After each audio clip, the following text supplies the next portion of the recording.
Welcome back to the Action News 5 Digital Desk. This morning we are talking all things health, and this is a very important conversation not only for women but men as well. We are talking about self-examination, getting those self-exams.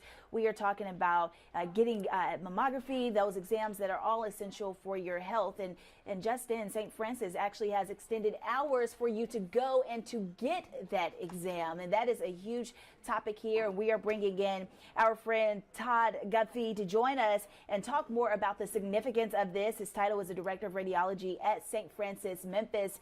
Good morning to you, Todd. Good morning. How are you? I'm well. Thanks so much for joining us on the Action News 5 Digital Desk. As I mentioned earlier, this is such a significant conversation to have, and I know you have your own personal story. Do you mind sharing with us your story?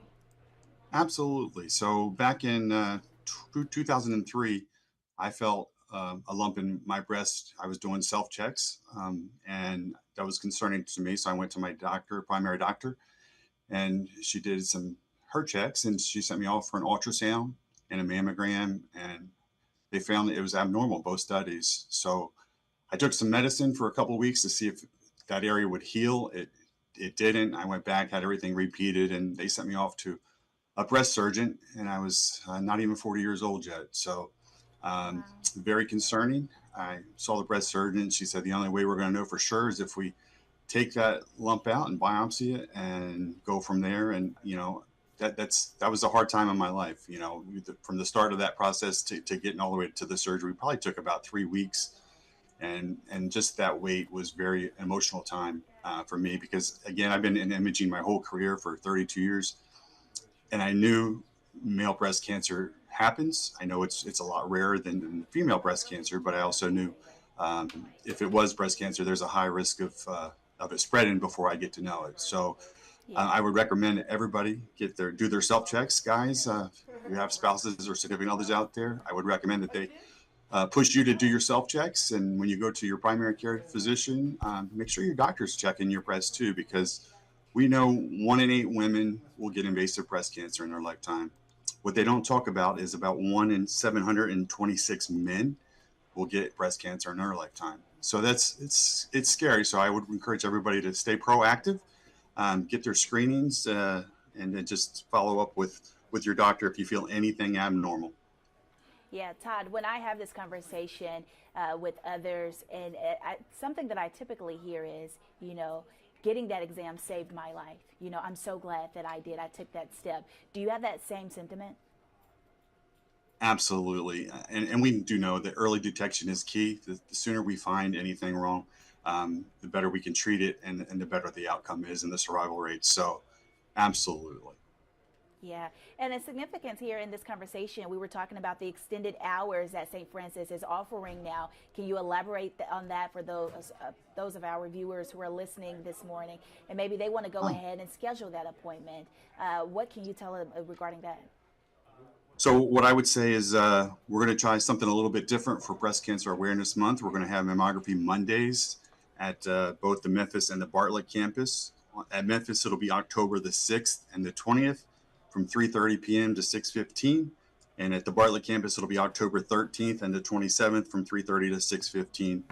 And the goal is really to make it more convenient for folks that are working so they can come after hours and not necessarily have to miss any time at work and get in for their screening mammogram on those Mondays come October. Essential information here. All right, this is Todd Guthrie, the Director of Radiology at St. Francis, Memphis. Todd, was there anything you wanted to share that we did not ask you today?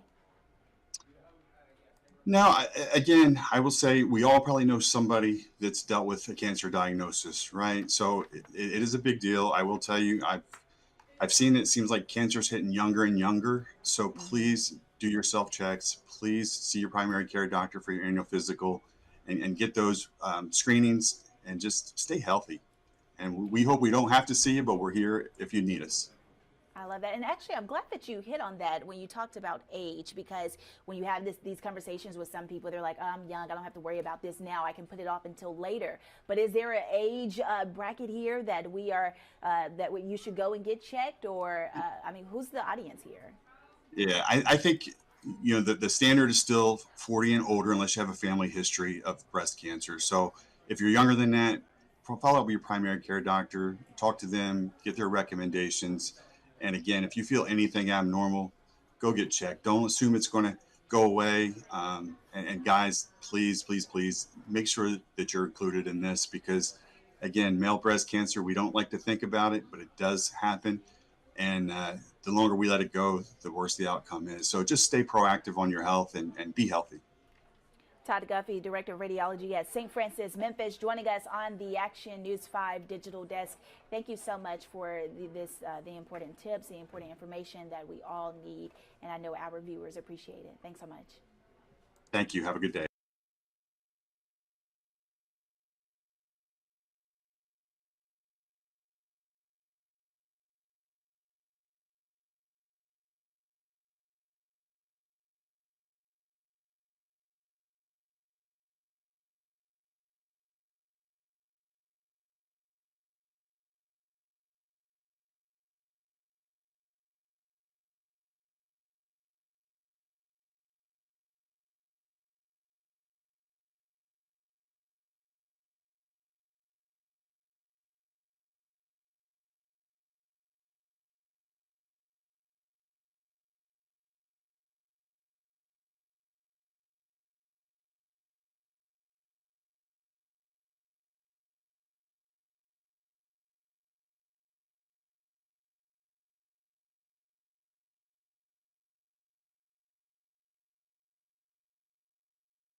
Welcome back to the Action News 5 Digital Desk. I'm Sydney Gray in for Andrew Douglas.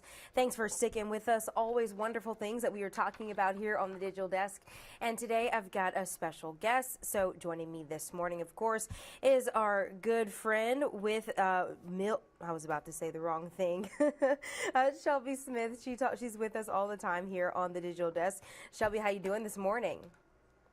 I'm great. Good job. I'm so excited, for the continuation of our music series here at the Overton Park Shell, in addition to a number of things that we've gotten going on here at our historic music venue, but always happy to join you guys on the digital desk here on Monday mornings. It's like the highlight of my week. You guys are great, and I'm just thankful for this partnership to showcase everything that we've got going on between music, the arts, our health and wellness series. So I'm just going to give you guys a little rundown of what we've got going on here this week. Before we get into the music, this Wednesday, we're going to cap off the last Latin rhythms class that we have here. We in partnership with the Baptist Memorial Healthcare, we host weekly free workouts for people to enjoy. And in honor of Hispanic Heritage Month, we have partnered with Darts Productions and Tradición Cultural to host a Latin rhythms dance class. They've done 3 thus far this month, but we're capping things off this week on Wednesday with Afro-Caribbean night. Very excited. People come out to the lawn, they dance. The first hour is more of an instructional time for people just to kind of learn the moves. And once you get those down, there's an hour of free dance right after that featuring a DJ. And it's just for people to just kind of practice what they've learned and vibe out with the community that has come to the lawn for that class. So definitely make sure, normally our health and wellness classes are free, but this one, it's a special one. So it's a $5 ticket ask. And you really can't beat that when it comes to supporting 2 amazing cultural organizations and just celebrating Hispanic Heritage Month at our historic music venue. So once you kind of get some dancing out of your system, make sure you make your way to the lawn for our Orion Financial Free Concert Series. It's going on strong. I believe we only have about a month left, which is wild to say. But we're kicking things off on Friday with Arkansas, kind of a blend of bluegrass and kind of folky music. It's a string quartet. You've got a bass guitarist, banjo, just plenty for people to enjoy. Again, Arkansas, that's on Friday. And then on Saturday, we're following things up with a kind of a veer in a different direction as far as the genre of music is concerned, but we are featuring Daisha McBride on Saturday. She is known as the rap girl. She blends R&B, hip hop. She's from Nashville, Tennessee. She got her start over at, I believe, MTSU. So we're very excited to have some statewide talent showcased on our stage. And again, that is Saturday, Daisha McBride with special guest Breeze. Very excited for that show. I feel like it's going to People will be be, excited for again, that. oh yeah, I feel like it's going to be just a completely different shift, which kind of is what we like to do here at the Overton Park Shell. Give people many different genres, kind of open people's eyes up to different sounds and things like that, which is what we're going to do also on Sunday. Again, blending different genres this weekend, and we're very, very excited, or at least I know I am, to host Goner Fest here at our historic music venue. Very surprised that that's never happened, considering that it is a pretty prominent festival here in Memphis, Tennessee. Rock and roll, pop punk, punk rock, just really talented artists that are going to come to our stage from near and far. And that show actually starts at 5 o'clock, so a little bit earlier, but you get plenty of music throughout the duration of that concert because we are bringing, I believe, 4 different bands to the stage. So again, lots to enjoy here at the Overton Park Shell and the Orion Financial Free Concert Series. It's only you got a little bit of a month left, so definitely make sure you come and pop by and enjoy what we've got going on here. Absolutely. It sounds like y'all have a lot of things going on. It's a big weekend ahead, so I know a lot of folks are going to be excited, myself included. For the folks who have just never experienced this before, what's your one thing you want to make sure they understand about what's going to happen this coming weekend? Yeah. One, all of our shows are free, so you're not going to have to break your bank to come and enjoy some live music here at the Overton Park Shell. We want to make sure all of our music experiences are accessible. We actually are coming off of a fantastic weekend here. We had a fundraiser show featuring Big Crit, and a lot of that money goes towards empowering these free music opportunities here at the Overton Park Shell. So whether you're just joining us on the lawn, if you want to get involved, volunteer, if you want to donate, definitely check out all of our information over at overtonparkshell.org. You get a wide range of everything that we do here at the Overton Park Shell.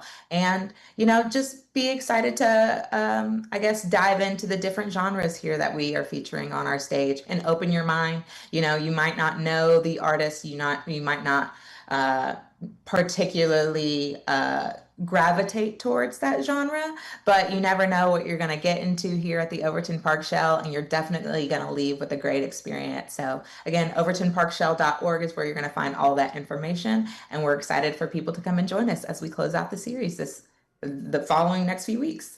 Yeah, we do appreciate it. Shelby, thank you so much for your time. As always, a wonderful weekend coming up ahead. Thanks again. Absolutely. Y'all have a good day.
Welcome back to the Action News 5 Digital Desk. You are in for a treat this morning. If you're already planning ahead of what your weekend will look like or even what you can do today, well, a fall favorite is returning here in the Mid-South. We are talking about the Mid-South Maze, the 25th year for it. Of course, no better way to talk about this event than to bring in the Colonel to discuss this 25-year tradition. Good morning to you.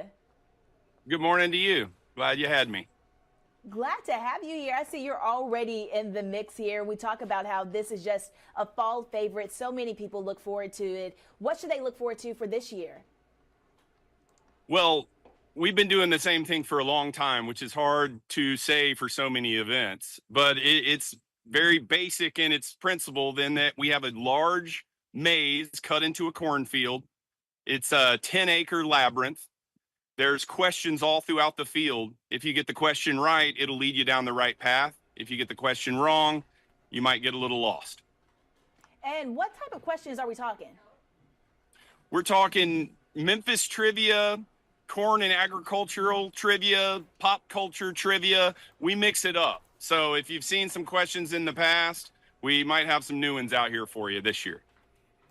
I love that. I'm going to put on the screen now just some video and pictures of the maze to give people an idea of what they can expect. Again, you're in the mix of it all right now.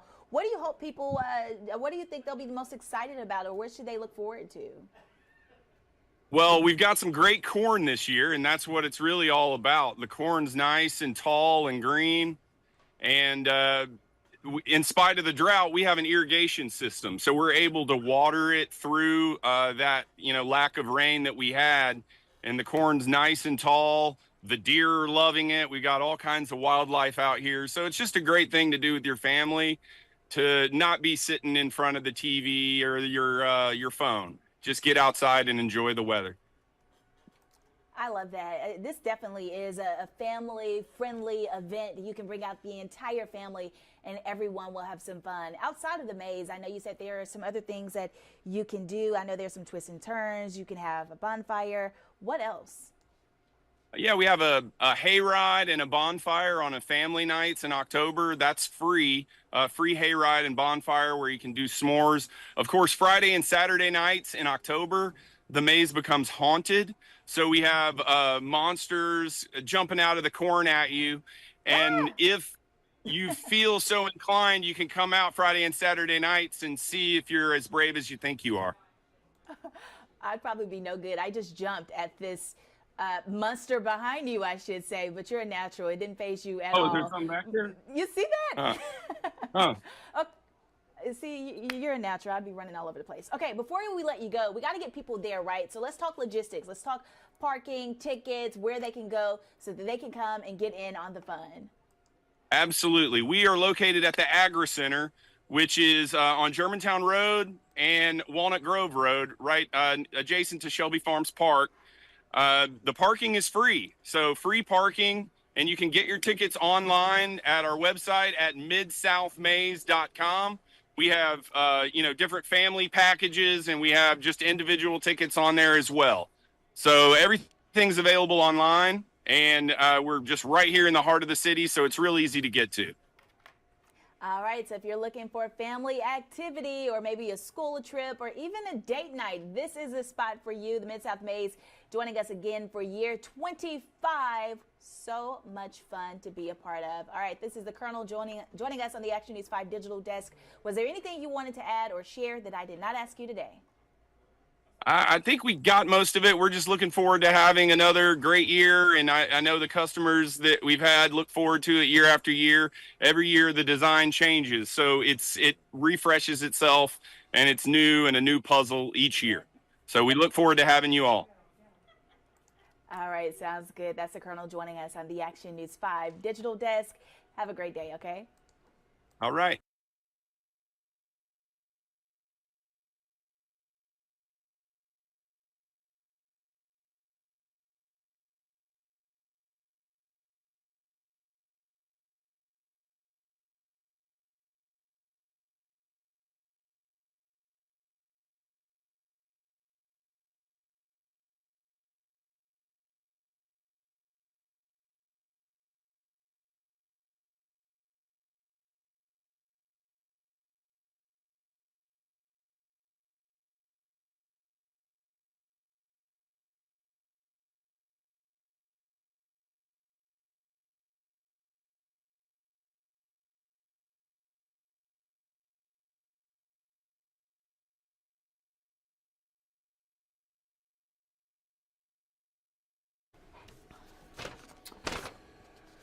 Good morning. Welcome to the Action News 5 Digital Desk. Have you heard of the kissing bug disease? Well, this is something that the CDC says that cases have been reported, that it is certainly relevant, including cases all across the country and here in the Mid-South. We're talking about Tennessee, Mississippi, and Arkansas. The insect often bites people on the face, which is how it got its nickname. So what is it? How serious is it?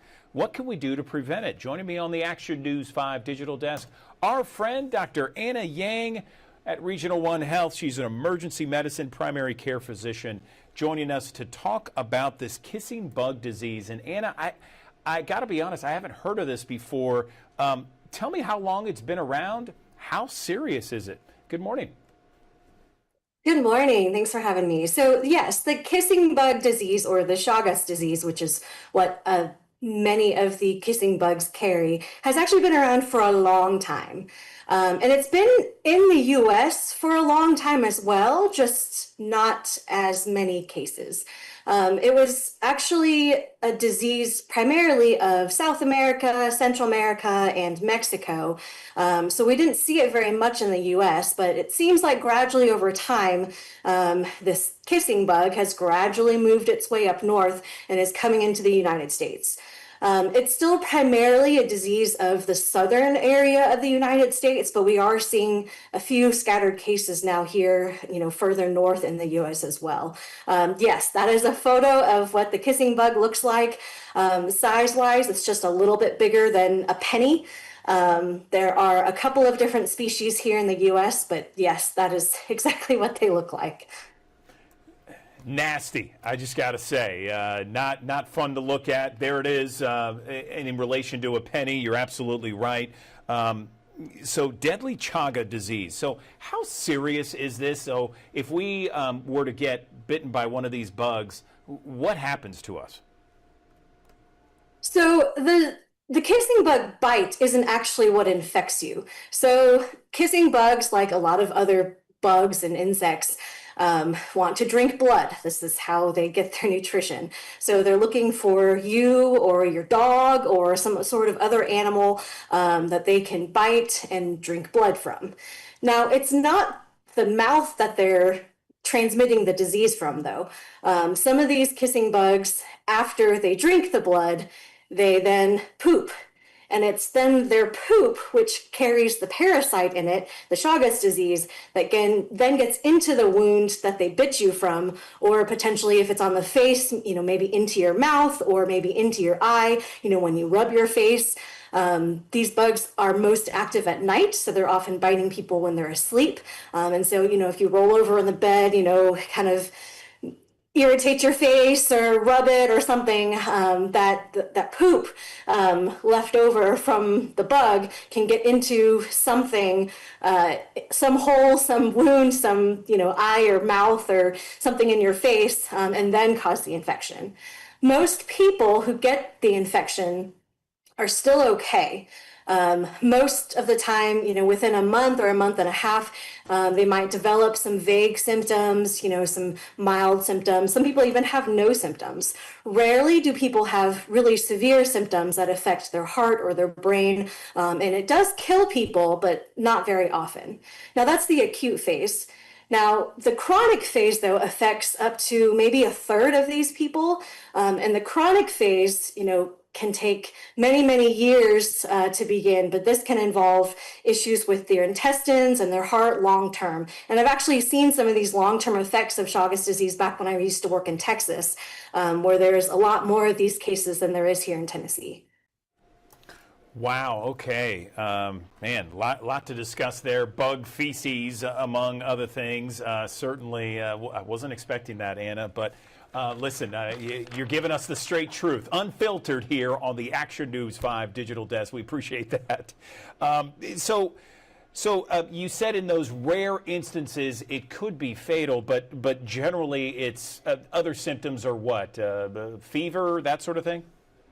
Yeah, you're kind of really vague symptoms, body aches, fever, maybe a rash. Often where the infection went into your skin, they'll have like a bump, like a kind of a bug bite, kind of a swollen red area, often kind of somewhere on the face, which is where they usually initially bit you. But it's just really vague symptoms, and that makes this so hard to diagnose. It's often not something that we in the emergency room or in the primary care clinics are identifying. It's something we're generally relying on our, really smart infectious disease specialists to come in and do the specific testing for and get these really detailed histories to really identify the cause. Luckily, there is testing that tests specifically for this disease, and there is treatment. There's an antiparasitic, and there is treatment for it as well, especially in the early phases. So how can we prevent it from, I guess, pooping on us? How can we prevent this bug from infecting us? Let's just say it that way. Yeah, I mean, the best way to prevent the bug from getting to you is to keep it away from you, period. So these bugs often like to hide in dirt and debris and in cracks in walls and things like that. So make sure, any holes or anything in your house are getting sealed. Make sure, if you've got windows open, that there's a good, reliable screen covering them. If there are any piles of dirt or debris or things like that that can attract these bugs and give them a place to hide during the day around your house, helping to clear that will help. And also animals. They don't attach like ticks do, but they can catch a ride on animals that are outside. So if you have outdoor dogs, just be careful of them as well. There is testing for dogs as well. Dogs can also get sick from these. And if you're concerned, talk to your veterinarian about this. So, Anna, where can we go for information with regards to this? I know that there are thousands of people who watch us each and every morning, and perhaps they're hearing about this kissing bug disease for the very first time. Is there a place online? So the CDC website has some good information. And like I talked about, Texas was a pretty big kind of area that would get a lot of this disease in the US compared to the rest of the United States. So where I went to medical school, Texas A&M, they have actually done a good amount of studies and they've got research ongoing. So there's actually some information through the Texas A&M website that you can look at along with the CDC and the Tennessee Health Department. Okay, Dr. Anna Yang joining us on the digital desk, giving us that unfiltered truth on the kissing bug disease. I appreciate you coming on here and telling us exactly what it's all about and ways to make sure that bug does not infect us. Anna, thank you, as always, for coming on the digital desk and informing us about what this is all about. We appreciate your time. No problem. Have a great day.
Good morning, and thank you for sticking with the Action News 5 Digital Desk. I'm Sydney Gray in for Andrew Douglas. We are so glad you've been with us all morning long. We've been giving you all these interviews about the wonderful things going on across the Mid-South, but this one, y'all, is super special. Pretty excited about who I'm about to be talking to this morning. We got to talk about it because NBC's hit show, everyone knows this show, Law and Order. Some very special guests are joining us. So here with me this morning. Good morning, morning, Reed Scott and Maura Tierney. How are you all both doing? Hi. Doing great. Pretty good. Thank y'all so much for joining the Digital Desk. So let's talk about this new season that's coming up. First of all, what are y'all looking forward to most? I'm fall. It's very hot here. Yeah. But sorry, it's nice to shoot here outside when it's autumn. I am really looking forward to that Yeah. actually. But we've been having a good time since we started. Yeah, we're back to our old tricks, you know. Yeah. We're same fun rip from the headline scenarios, but we got some great guest stars this season that we're excited about, some really great storylines. So it's fun. Absolutely, absolutely. So I know last season was a bit of a cliffhanger. So let's talk about kind of where you expect things to get started as we get ready for this new season soon. The first episode of this season picks up almost immediately after the finale, which is kind of a unique thing for this show.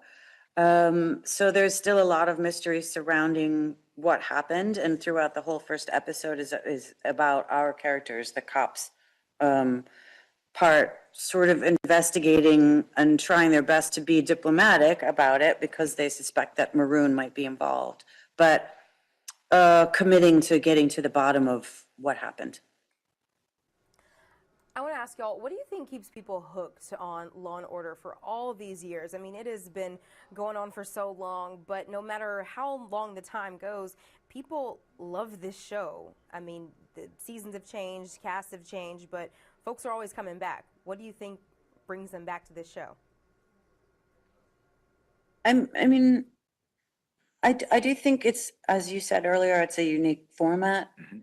And it's also, you don't necessarily, it's changing a bit and that people are learning more about our characters, but you don't have to have seen the whole season to be able to enjoy an episode. Right. You get pretty much, it's a full bite, as the writers call it. Each episode was satisfying. Yeah. It's not very serialized. So I think that's fun for people to be able to just pick it up and watch it.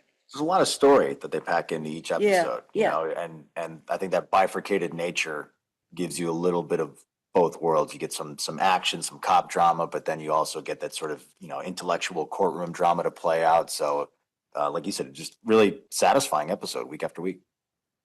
All right. Well, Reed and Maura, thank you so much for your time. We really appreciate you joining us here on the Digital Desk, and we are very much looking forward to the premiere this coming Thursday. Thanks Thank for having you. us. Y'all have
Good morning. Welcome back to the Action News 5 Digital Desk. We are all trying to age in the healthiest way possible, not only looking great, but also feeling great, and most importantly, keeping your brain health very cognitive as well, making sure that we are doing everything to protect our brain. On the Action News 5 Digital Desk, I am joined by two local trainers at Lifetime Fitness in Collierville to take us through step by step on the best ways to age in the healthiest way. I'm joined by Mariah LaMattina and John Broadway. Good morning to you both. I see you have you're all set up, ready to demonstrate some things. I'm eager to get to this segment here. First off, where do we begin when we want to age in the best possible, healthiest way known out there? Good morning to you both.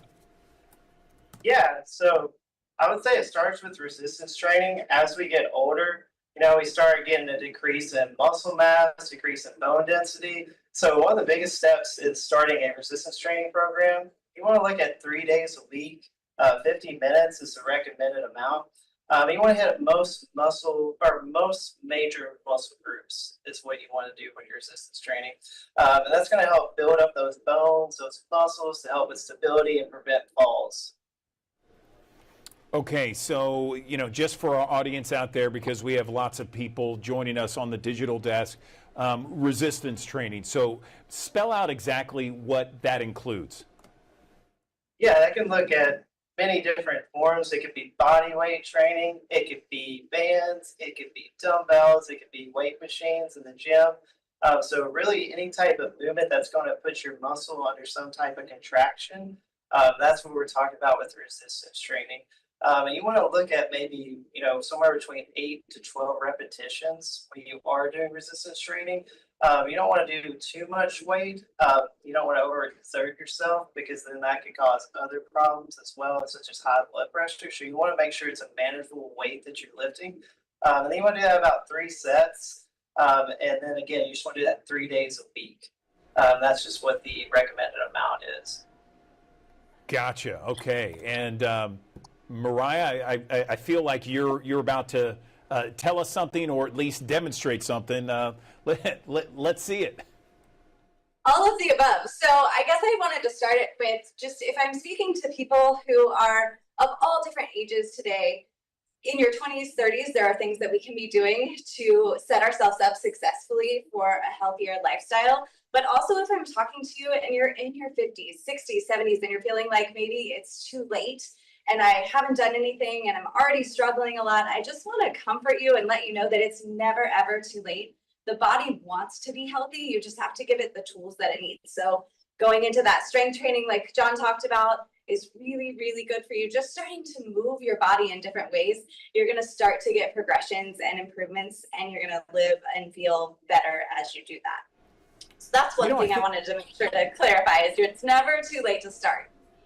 That's such an important point out there, Mariah, because there are a lot of people that are might not be in the best shape, and they might think, oh well, every time I go to the gym, I feel insecure about the way I look, and I'm never going to look in shape or look my best self. I shouldn't even start. But your point is, it doesn't matter where you are at any point in your life or any point of your exercise journey. Just start, right?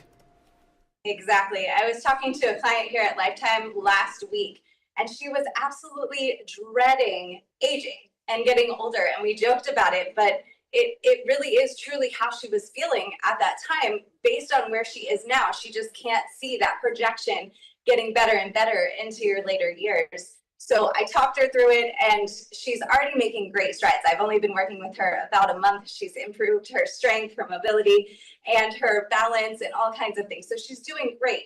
But, science has really developed ways to prolong our lifespan, right? Like, we're so thankful we are living longer and longer, but that science doesn't necessarily figure out how to give us the quality that we're hoping for in those later years. So, it's doing strides, and maybe, who knows, the technology is changing. So any day now we could have this magic pill. But until we have that, we really have to focus on doing the work and continuously doing the work. You can't just do it one time and hope for all these good things to come. You have to really work on your progression of just every day taking a little bit more action. Okay, and speaking of action, would love to see some action that you guys have planned for us. Yeah, for sure. We have some demos. John's going to help me out and demos and things. So we want to start with a seated march, because we may be talking to people who have not started anything yet and are just wondering where to start. Maybe you're at work and you're at your desk all day, but you want to get a little bit of muscle activation. So just marching your feet in a chair can be a great way to just start activating your core, engaging your hip flexors, and starting to work from there. Now, this march can be progressed up into a standing position where you're marching in place, driving those knees up to your hip height, engaging that core, flexing the feet up nice and tall so that you've got a really good, strong core engagement. This is not a fast speed thing, we're trying to get the stability in there. You can even progress that further into a hip flexor hold, where you're working on some balance there, really testing John here to bring that knee up high to his hip, hold it out, and then maybe kick it out and slow and control it back in. All of those things are really starting to engage those hips in ways that our desks just don't help us do. Gotcha. No, that's a great idea. I was just going to say, Mariah, that's a great idea, especially for all of us who are working, in an office setting, 7, 8 hours or more a day. We need something at our desk. I know a lot of people like standing desks. That's probably a benefit too, right? Exactly. Although standing for a really long time or sitting for a really long time can be bad, the nice part about standing is you can start to shift. So if you are at a standing desk, try to keep some movement in, maybe lift a foot up under your desk to really keep some movement happening, not just standing still. Excellent. Okay. So what else? All right. Our next move is a squat, and we want to start that from the beginning as well. So as you sit down, you want to think about controlling, squeezing the glutes and sitting down into your chair and trying not to use your hands. You can always use those to start, but if you can, try to rise back out of your chair with or without that support of your hands. If dropping down all the way to a chair with control is still difficult, we can always go, as long as you have a very steady surface, a chair or a countertop, you can use your arms on either side of you to kind of drop down into that squat, and you'll progress that range of motion as you go, eventually taking it to a squat without any assistance, dropping back and down into your heels just like you would. Excellent. Now, I know, John started off by talking about resistance training. This isn't resistance, though, right? This is just other things to get people involved in, just exercising no matter where they are.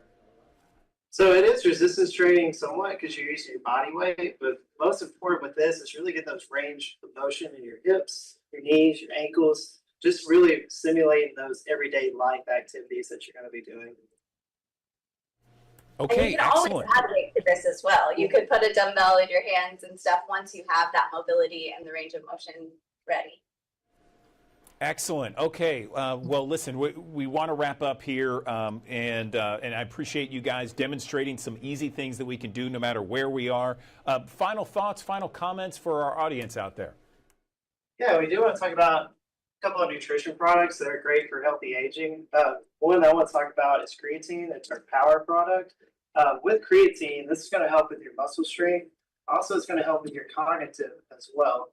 There's a lot of studies that come out recently, just help with increasing energy, and also help with brain memory. For sure. And then we have a couple other products here too. We've got our protein that obviously an ideal diet is a whole food diet, eating lots of nutrient dense variety of whole foods. But in our standard American diet, it's very difficult to get all the nutrients you need in just your foods alone. So if you need to and want to supplement, this is a great way to do it. Lifetime has a great line of supplements with our protein. We have an all-in-one that includes some vitamins and minerals and stuff in there as well, or you can get just protein. And for people like me, I'm a vegan, so we do have our vegan and our whey-based products. So protein is a really good one. Most Americans, especially as they age, need to increase their protein intake just a little bit because you're starting to combat that muscle loss and bone density loss that is typical with the aging. So we want to increase the average range of protein intake should be about 0.7 grams per pound, and then anywhere up from there to about 1 gram per pound of ideal body weight. So that's a good goal, and a way to get that in is sometimes adding an extra scoop of your stuff to a shake or a smoothie or even a yogurt bowl, all kinds of things. And then we also have collagen, which does similar things for your body and your brain health, but also helps your joints and can help with your skin, hair, nails, all of that stuff too.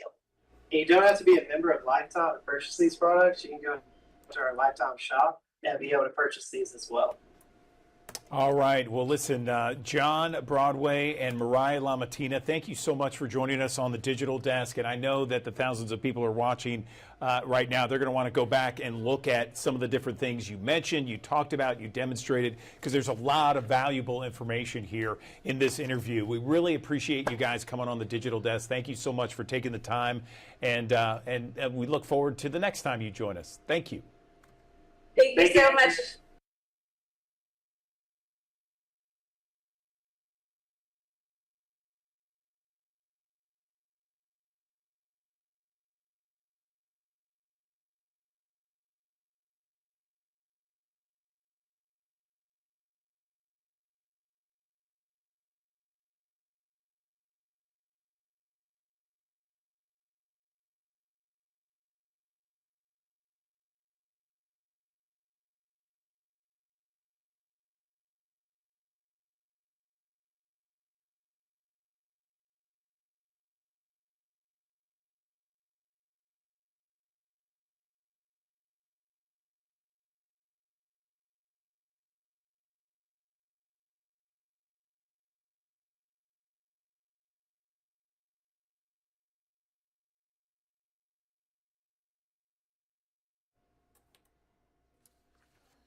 Good morning, everyone. Welcome back to the Action News 5 Digital Desk. 7:56 is the time on your Tuesday. Let's get to some of the top stories that we are following at this hour. Shelby County commissioners are split over the arrival of the National Guard in Memphis. Two resolutions on the topic failed during their meeting last night after a long back and forth.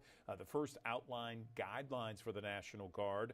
In the end, there was not enough consensus for any resolution to pass the county commission.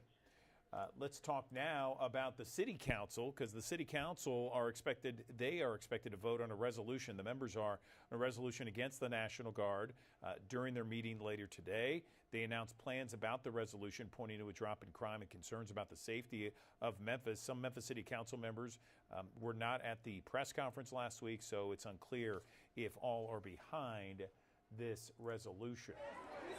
ABC announced Jimmy Kimmel will return tonight. It was abruptly and indefinitely taken off the air last week after criticism over Kimmel's monologue about Charlie Kirk's assassination. The current state of healthcare, suspension sparked a national debate.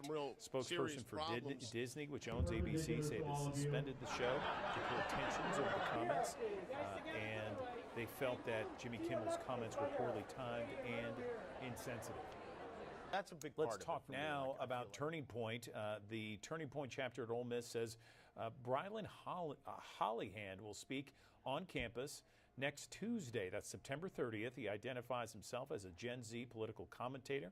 He stepped in to do some speaking tours in the coming months. Charlie Kirk was supposed to speak there next month before he was assassinated nearly 2 weeks ago on the Utah Valley University campus. Opening statements expected to begin today in the double murder trial of Brandon Isabel. He is charged in the 2022 deaths of his girlfriend, Daniel Hoyle, and their 2-day-old daughter, Kennedy. Investigators say he confessed to killing Hoyle and then throwing the baby into the Mississippi River. He's pleaded not guilty. The body of the baby has never been found. The Mid-South Fair returns this Thursday. The fair runs September 25th through October 5th at the Lander Center in South Haven, Mississippi. This year's fair showcases a mix of national recording artists and DJs, all kinds of events, family fun action. There's going to be rides, a petting zoo, plenty of fair food as well. Admission will be free on opening day. And the Memphis Flyer Best of Memphis Awards. The celebration kicks off tomorrow night. It'll be downtown at Laughlin Yard. Yours truly nominated for Best TV Anchor, Broadcast Reporter. Patrick Ellis, our morning meteorologist, nominated for Best TV Weather Person. Kim Clark will be broadcasting live from the party. Tickets are available at memphisflyer.com. And the Habitat for Humanity of Greater Memphis says they're getting ready to grow. Later today, they're going to be sharing plans about a new development coming to North Memphis. They say the goal is to create more affordable housing within the city. Again, 9:59 is the time right now as we take a live look from our high-five camera downtown Memphis. The sun shining brightly on this Tuesday. In fact, there's another shot from our high-five camera in Midtown Memphis. You can see the sun and some clouds out there off in the distance. But here's the thing, clouds and sun are going to be part of the forecast today. Let's get more from meteorologist Patrick Ellis.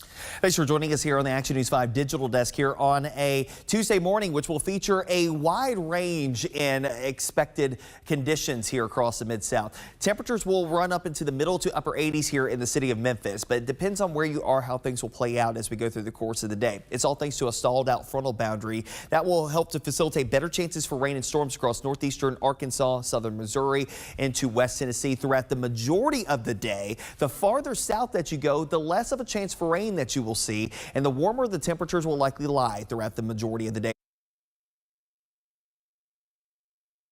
As well, temperatures will be generally 80s in most locations, 90s down to the south, where we are able to get a little bit more sunshine. But eventually, better chances for rain will likely lie for everybody at that point in time. But it does look like there will be at least some better chances for rain and storms across portions of northeastern Arkansas, northwest Tennessee throughout the majority of the day. Some of that could lead up to some localized flooding concerns. Now, I don't want you to think that we're out of the woods with rain here today, because there will be better chances to emerge as we head through the latter portion of the day into the overnight period into early Wednesday, where we actually do have a risk for a few strong and severe thunderstorms here across the Mid-South. Much of the area underneath a marginal risk, but there is a backdoor slight risk that does include portions of eastern Arkansas. Primarily wind issues, but we could have some hail mixed in as well. And I can't rule it out just based off of what we've got to work through here tonight, that we could have a brief spin-up tornado. I think that risk is low. It's just not completely zero. Tomorrow will be more so some gusty wind potential as the frontal boundary moves to the area, and then quieter, obviously, as we head into your day on Thursday. But that'll be as the storm system is exiting. I'm going to open up a time frame here between about 4 p.m. Tuesday through about 2 a.m. on Wednesday, as we'll have a couple of waves of storms to contend with throughout the course of the day. Strong winds, hail potential are primary issues to watch out for here today, but also on top of that, localized flooding, and we can't rule out frequent lightning to go along with it too. This is where the front is located at here this morning. It's the model's doing a pretty good job in detecting where the heaviest bands of rain and storms will likely lie over the next couple of hours. I think we'll have several waves to contend with as we head through the course of the day. So again, I encourage you to keep an umbrella nearby to you.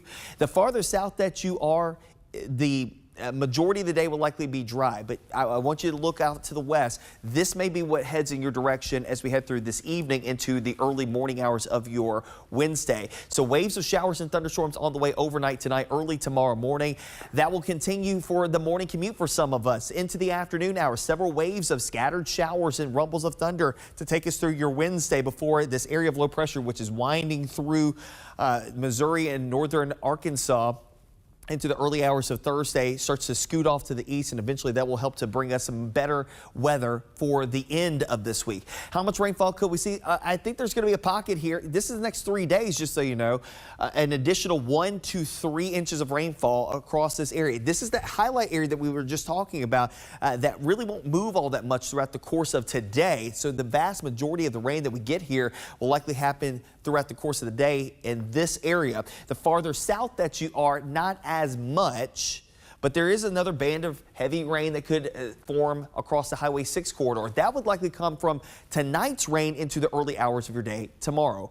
But at least once we get past all of this, the weather does quiet down. Great weekend of weather ahead for us. A lot of stuff going on this weekend, mostly sunny skies both on Saturday and Sunday. And I think that will bode well for the Southern Heritage Classic. Of course, all the events associated with the Southern Heritage Classic also looking good Thursday, Friday, and Saturday. Kickoff at 6 p.m., 79 degrees for kickoff. We'll ease our way back down to the low 70s through the end of the game under mainly clear skies for Alcorn State and UAPB taking on each other over there at Simmons Bank Liberty Stadium.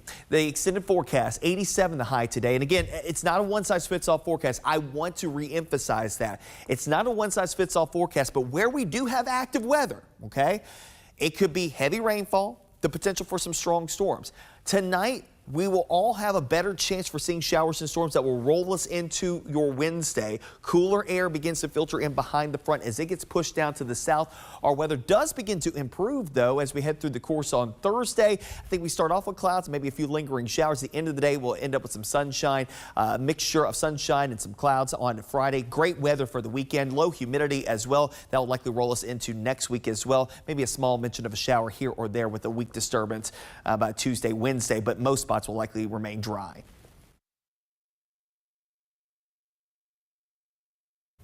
Thanks for joining us here on the Action News 5 Digital Desk here on a Tuesday morning.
Good morning. Welcome back to the Action News 5 Digital Desk.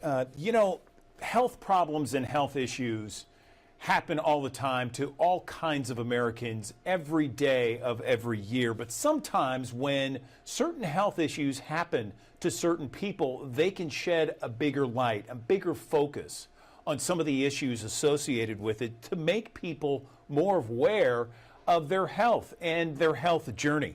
Joining me on the Action News 5 Digital Desk, I am joined by an NFL legend, Barry Sanders, Hall of Fame running back, someone that so many football fans enjoyed watching in college and in pro.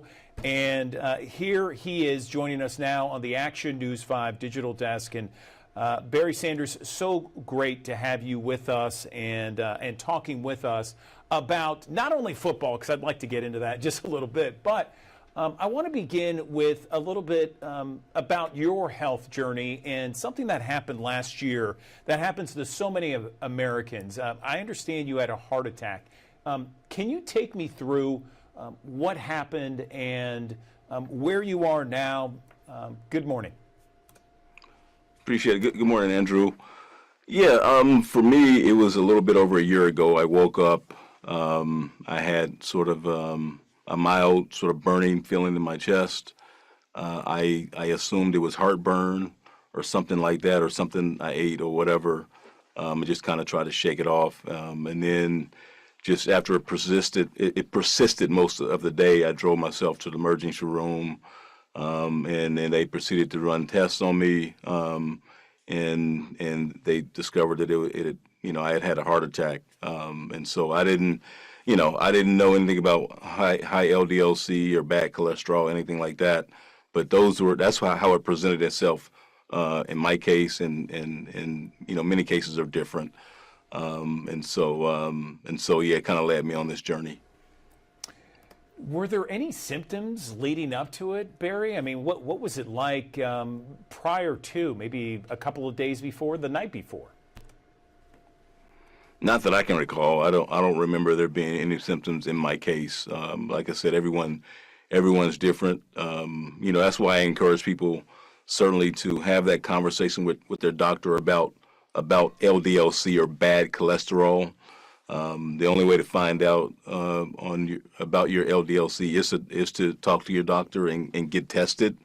And so it's definitely important that you do that, and that's why I was fortunate enough to join with Amgen on this documentary called The Making of a Heart Attack, so people get an understanding on sort of different stories, different cases of how these things present, how they happen. And sometimes it's hereditary, which it's not necessarily something you're doing. So if people want to find out more about that, they can go to attackheartdisease.com/documentary and watch, watch it. And, you hear about my story, like I said, and as well as others, and just kind of see, kind of get a broad picture of how heart attacks and strokes do happen. What advice do you have for folks out there, around your age or perhaps younger that, think that they're in good shape, they're in good health, and they don't think it's going to happen to them? Yeah, I think that's sort of a common theme, and so that's why it's important to encourage people to go see their doctor and have the conversation, because it really doesn't have much to do with your age or weight or anything like that. You really need to have that bad cholesterol tested, and the only way to do that is to see your doctor, because it happens so often in so many places where we would not expect, and so that's why it is important for people to have that conversation with their doctor, because I was one who didn't understand bad cholesterol, high LDL-C, and I felt like I was relatively healthy as well. Where can we see the making of a heart attack, this documentary? Yeah, you can see the making of the heart attack, the making of a heart attack. You can see that at attackheartdisease.com/documentary. And again, you'll hear my story. You'll hear the story of 4 other individuals who suffered heart attack and/or stroke. And I think you'll be surprised. I mean, it's some really inspiring stories, but very educational. And it really does a good job of explaining, how, these things are very unpredictable. It can happen anywhere. And so you really need to be in touch with your doctor, as we all have those conversations with our doctor about other things. And so this is one of those conversations you should have as well. It's not every day I have an NFL legend on the Action News 5 digital desk. I'm a huge football fan, so and I see on those commercials all the time, the Heisman commercials. Very funny. You do a great job. Tell me what you're watching for, both in the college football side of things and the NFL, particularly. Are you still a big Detroit Lions fan? Absolutely. I'm still a big Detroit Lions fan. It was kind of a tough weekend college-wise. I went to Oklahoma State. We got we played Oregon and wasn't a very good game. And then living in Michigan, took a tough loss as well to the Sooners. And certainly, the Lions had a tough game yesterday against the Packers, but we're still hoping for big things for the Lions. We know that it was only week 1. Packers played inspired. Obviously, the big news of Micah Parsons coming over with them. And so the good thing is we get to see him again at some point. But we got to reload this week and get ready for the Bears. Absolutely. Who's your can you predict maybe who's going to be in the Super Bowl, and who's your favorite in the college football race? Oh yeah, well, Super Bowl wise, hey, we're hoping that the Lions will be there. We know that it's going to be a tough fight in the conference. I mean, you got to look at the Eagles as the favorite. We were knocked out last year by the Commanders. And there's a couple other teams. Obviously, you look at the Vikings in our same division. We just played the Packers yesterday. So we know we got our work cut out for us. And so I'm hoping for something like a Bills Lions Super Bowl or something like that. College wise, I pull for all the Michigan teams, and obviously, like I said before, I went to Oklahoma State. I'm excited about all the changes going on in college. I mean, I like the fact that living here in Michigan in Big Ten country, the last 2 years, Big Ten teams have won national championships. Right? We'll see how that changes. We know that the SEC is always going to have something to say about the national championship race, and we'll see. We'll see if the Big Ten can continue to hold those guys off. Awesome. Well, listen, NFL legend Barry Sanders joining us on the Action News 5 digital desk. Thank you for your message about heart attacks and health and the making of a heart attack, your documentary. Congratulations on a Hall of Fame career. Pleasure to talk to you, and thanks for taking a few minutes to join us on the digital desk. We appreciate your time. Glad to be here. Thanks for having me.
Good morning. Welcome back to the Action News 5 digital desk. We have an amazing event that is happening later this month. We are talking about the St. Jude Walk. It's happening downtown. It's September 27th. Always a great time. And fortunately, this year, Ariana Poindexter, my co-anchor in the morning, along with me, I have the privilege of also being an MC this year. And joining me on the digital desk, I'm joined by two parents, Craig and Ashley. They have a child, my understanding is, at St. Jude.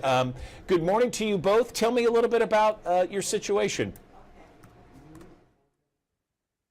Good morning. So we do. We have a son, Ingram. He is a patient at St. Jude. And it started with his preschool calling when he was 3.5 years old. And they called to say that something had happened on the playground. They said that he had a headache and that he was holding the back of his head and just kind of crying. Nobody saw him fall, so they didn't really know what was going on. So I went and picked him up from preschool, and I saw that afternoon what they were talking about. He kind of held the back of his head back here, and he was crying for about 20-30 seconds, but then was fine. It happened a few more times over the next few days, and each time it got progressively worse, and he got sick with it. So after talking to our pediatrician, they were thinking he might have migraines, but we would need to get a CAT scan. So the next day, after being with the pediatrician, we went to get a CAT scan. And then later that afternoon, they called and said that Ingram might have a brain tumor. And that was back in 2012. And so we've had a long journey with that, and with St. Jude, and been a patient there ever since. And Ingram is 16 today and doing outstanding. But we've had a long journey with St. Jude, and really love what they do. Absolutely. Wow. Well, listen, I appreciate both of you, Craig and Ashley, for opening up to us and our audience. We have thousands of people who watch us each and every morning on the digital desk. Tell me, is your son still getting treatment at St. Jude? Yeah, no. So his treatment protocol lasted about 6 months to 9 months. He was and he had a very aggressive type of cancer. It's called anaplastic ependymoma. It's a brain tumor. And so St. Jude actually developed a unique protocol, treatment protocol for him because of how aggressive it was. But that lasted about 9 months total. And then he has not had treatment since then. But we go every year for checkups to meet with his primary oncologist and for them to monitor different parts of his growth as he continues to grow after all the treatment and whatnot. So. Excellent, excellent. You know, a lot of times when patients are a part of St. Jude and the life-saving care that they give each and every day throughout the years, a lot of times they want to be a part of giving back and being on the staff in some form or fashion. Has he ever talked to you about that? Yeah, he has. So his primary doctor is Dr. Amar Gajar, who's outstanding, one of the best in the world at pediatric brain tumors. And And Ingram he's a junior in high school, and he has indicated that he's interested in oncology. And so he's looking at programs, undergraduate programs that could get him to that type of career. But he specifically would like to do what Dr. Gajar does. That's fantastic. I love that. What a great story there. You know, we are, as you heard in the introduction, my co-anchor and I are going to be a part of the St. Jude Walk later this month, September 27th at Tom Lee Park. Have you guys taken part of that? If so, tell me your experiences. Yes, we have been involved with it, with the walk for about 3-4 years now, maybe. And it is so much fun.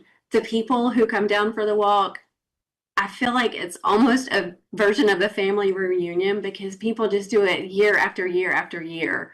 And it's not something that you have to go out and train for. It's literally getting your family together, getting your church group, your people at work, companies. It's such a community event.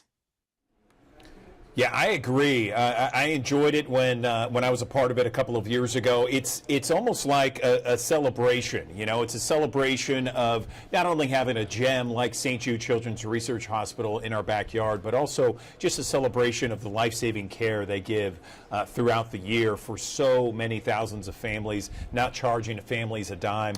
What do you want to say to the people who are watching us right now that perhaps they want to join, or maybe they're on the fence about joining this walk on September 27th at Tom Lee Park? Yeah, I'd say join us. It's a great day. You don't have to be a marathon runner.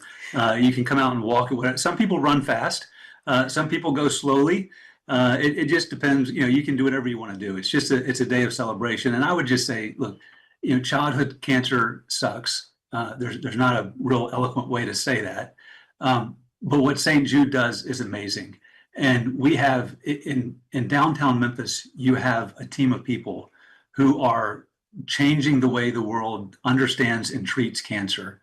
And the world is a better place because of what they're doing downtown. It's in our backyard. And it's a day where we can go out and celebrate what they're doing. We can go out and support them. And to me, it's just a lot of fun to be able to take pride in something that's going on here in Memphis that's really impacting the world for the better. Okay, the St. Jude Walk, September 27th at Tom Lee Park downtown. You can register by going to stjude.org and be a part of the fun. Thousands of people are going to be there, and it's always a great celebration.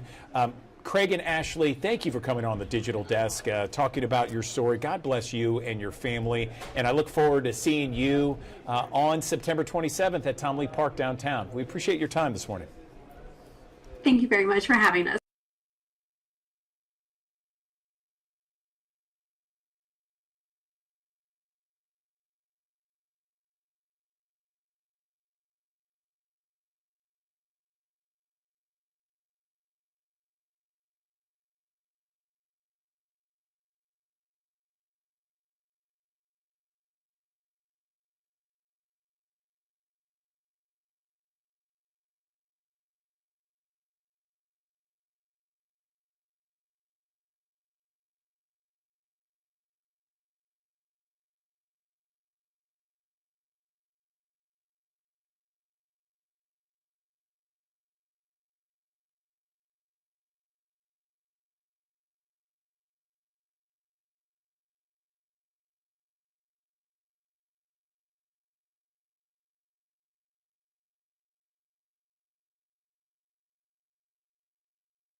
Good morning. Welcome back to the Action News 5 Digital Desk. Well, students have returned to the classrooms, and there is a new study from Gallup and the Walton Family Foundation. And it finds that student engagement is at a 3-year high. That's great news. I mean, half of high schoolers now say school lets them do what they do best. That's up from 40% just a few years ago in 2023. But here's the thing. Many students say their coursework isn't challenging or relevant. And they are also saying they haven't learned anything interesting recently. Let's talk more about this study from Gallup and the Walton Family Foundation with Romy Drucker. She is with the Walton Family Foundation. And Romy, I was looking at this, I was prepping for this interview. I found it very unusual, and I kind of want to do a little bit of a deep dive into that study. Tell us more. Good morning. Good morning. Thanks for having me, Andrew. Yes, the study is really important in helping us better understand what students are looking for in their school experiences. 56% of students say they feel ready for the future, but too few feel good about their everyday lives. What we know is that school can be a place that closes that gap by being a spark, helping students feel inspired and engaged, but something needs to change about school to do that. It's so fascinating to me, so interesting. And so tell us what needs to change. Does it need to be tougher? Does it need to be more relevant? What do you think? The number one factor we consistently hear from students is relevant. Make my learning and my experience relevant to the world of work and to the challenges and opportunities I'll face in the future. Only 37% of Gen Zers say their learning in school feels connected to the real world. We need to make school a place that brings in experiences and exposure to the world of work, but also gives students the skill sets and mindsets to thrive in their lives more generally. Students are asking for that. You know what? I can understand that in a way that my kids have moved on to college and afterwards. My daughter just graduated, and I remember them saying, you know, I'm not going to use this in my real life and my profession and what I'm going to do. Why am I learning it now? And I often thought, well, maybe they should focus on, you know, more financial news, more business news, more how to stay financially afloat, investments, that sort of thing. Is that where something like this is headed towards? What do you think, Romy? There's a school in Memphis called Power Center Academy that's doing this really well, creating interdisciplinary projects and opportunities for students to connect with information and experiences that feel relevant to the jobs of the future. So it's not just learning math and social studies and English, but it's doing that in a context that really bridges to opportunities and challenges students will face in their futures, making it relevant to career, making it relevant to how students will apply that knowledge in college and beyond. Students are saying they want learning to feel connected to the real world, and that's a message we need to rally around as educators and communities. I love that, and thank you for pointing out that Memphis connection there, Romy. What else can schools do to better connect with students and real-world careers long-term? One thing we know from this data is that teachers are absolutely a difference maker. Students are telling us that loud and clear. 78% of students say that when teachers make their learning more fun and engaging, they feel more inspired and hopeful about their future. So supporting teachers, really nurturing that human connection between students and teachers is everything. So we need to make sure that we have the right supports in place for teachers so that they can do what they do best. Really appreciate this discussion, Romy. Where can people go if they want to learn more about the study and perhaps solutions to this disconnect? You can learn more at waltonfamilyfoundation.org/Gen Z study. All right, Romy Drucker with the Walton Family Foundation. Thanks for coming on the Digital Desk and talking about a very important issue. We appreciate your time. Thank you. Thank you so much.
Good morning. Welcome back to the Action News 5 Digital Desk.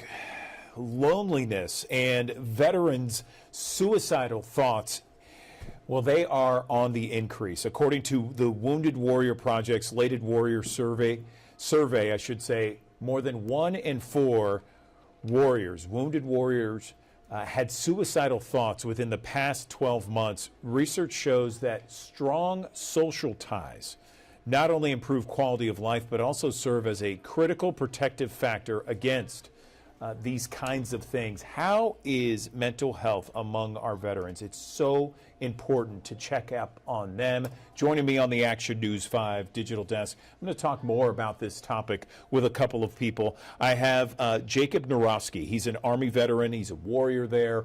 I also am joined by Lindsay Tekat. She's a mental and brain health services director for the Wounded Warrior Project. Thank you for both of you joining us here on the Digital Desk. Jacob, I want to begin with you. Tell us about your mental journey. Good morning. Good morning. You know, my mental journey really is, it's long. It's years. It's over 14 years spent hanging out the side of a Black Hawk helicopter in austere places all over the world, and seeing and experiencing things that most of us never even dream of. And then coming home, and you come home and those experiences become memories, become stories that come home with you. And so trying to find my place in the world here as a dad, as a husband, as a community member is difficult when you're still kind of holding on to or carrying those memories that come with you. And so it's been so important for me on this journey that people have found me, friends that have kind of carried me through those moments and given me the opportunity to carry them and just to begin to build a life of connection over this journey.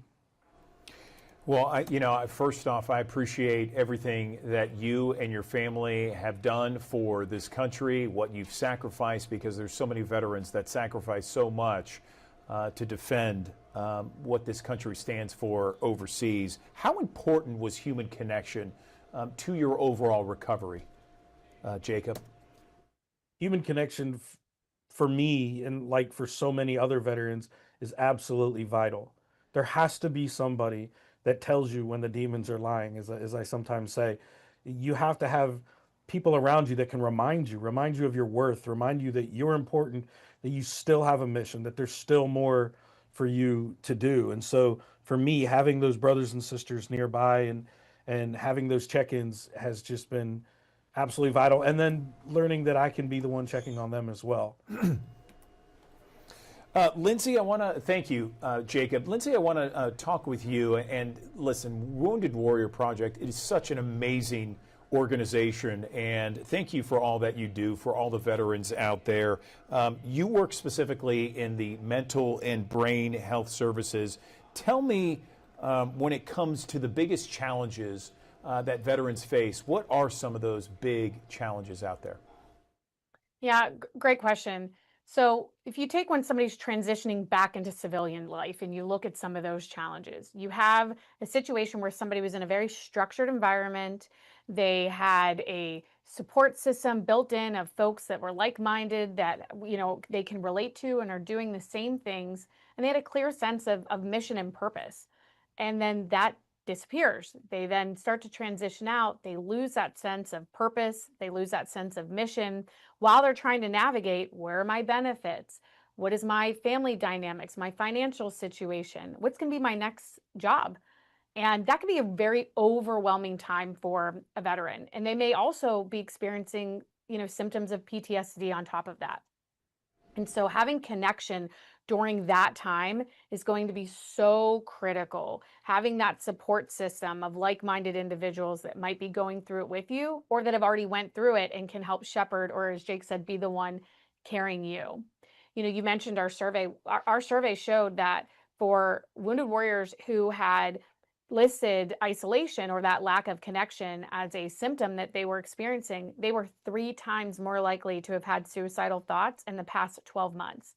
So connection is key. No question about it. Jake, I really appreciate you opening up, telling your story to help others. Lindsay, quickly, where can, if perhaps one of our viewers has a family member who's struggling right now, where can they go for help? I think it's great that you mentioned family member, right? You do not have to be a mental health expert to help somebody who's struggling or to help yourself if you're struggling. I'd recommend going to woundedwarriorproject.org. We are there to support. We stand by ready to connect you to programs, connect you to services, and help build that foundation of connection.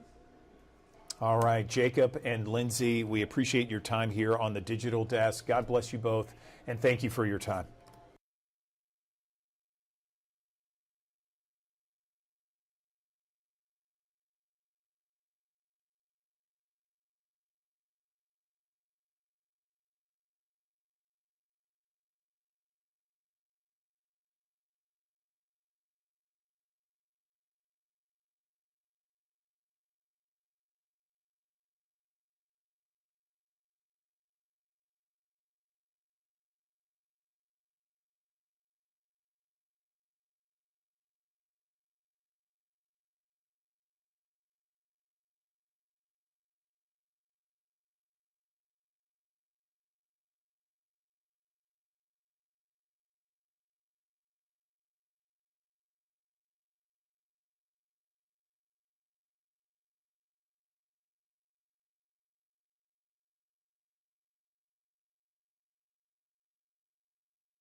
Thanks for joining us here on the Action News 5 Digital Desk here on a Tuesday morning, which will feature a wide range in expected conditions here across the Mid-South. Temperatures will run up into the middle to upper 80s here in the city of Memphis, but it depends on where you are, how things will play out as we go through the course of the day. It's all thanks to a stalled out frontal boundary that will help to facilitate better chances for rain and storms across northeastern Arkansas, southern Missouri, into West Tennessee throughout the majority of the day. The farther south that you go, the less of a chance for rain that you will see, and the warmer the temperatures will likely lie throughout the majority of the day as well. Temperatures will be generally 80s in most locations, 90s down to the south, where we are able to get a little bit more sunshine, but eventually better chances for rain will likely lie for everybody at that point in time. But it does look like there will be at least some better chances for rain and storms across portions of northeastern Arkansas, northwest Tennessee throughout the majority of the day. Some of that could lead up to some localized flooding concerns. Now, I don't want you to think that we're out of the woods with rain here today, because there will be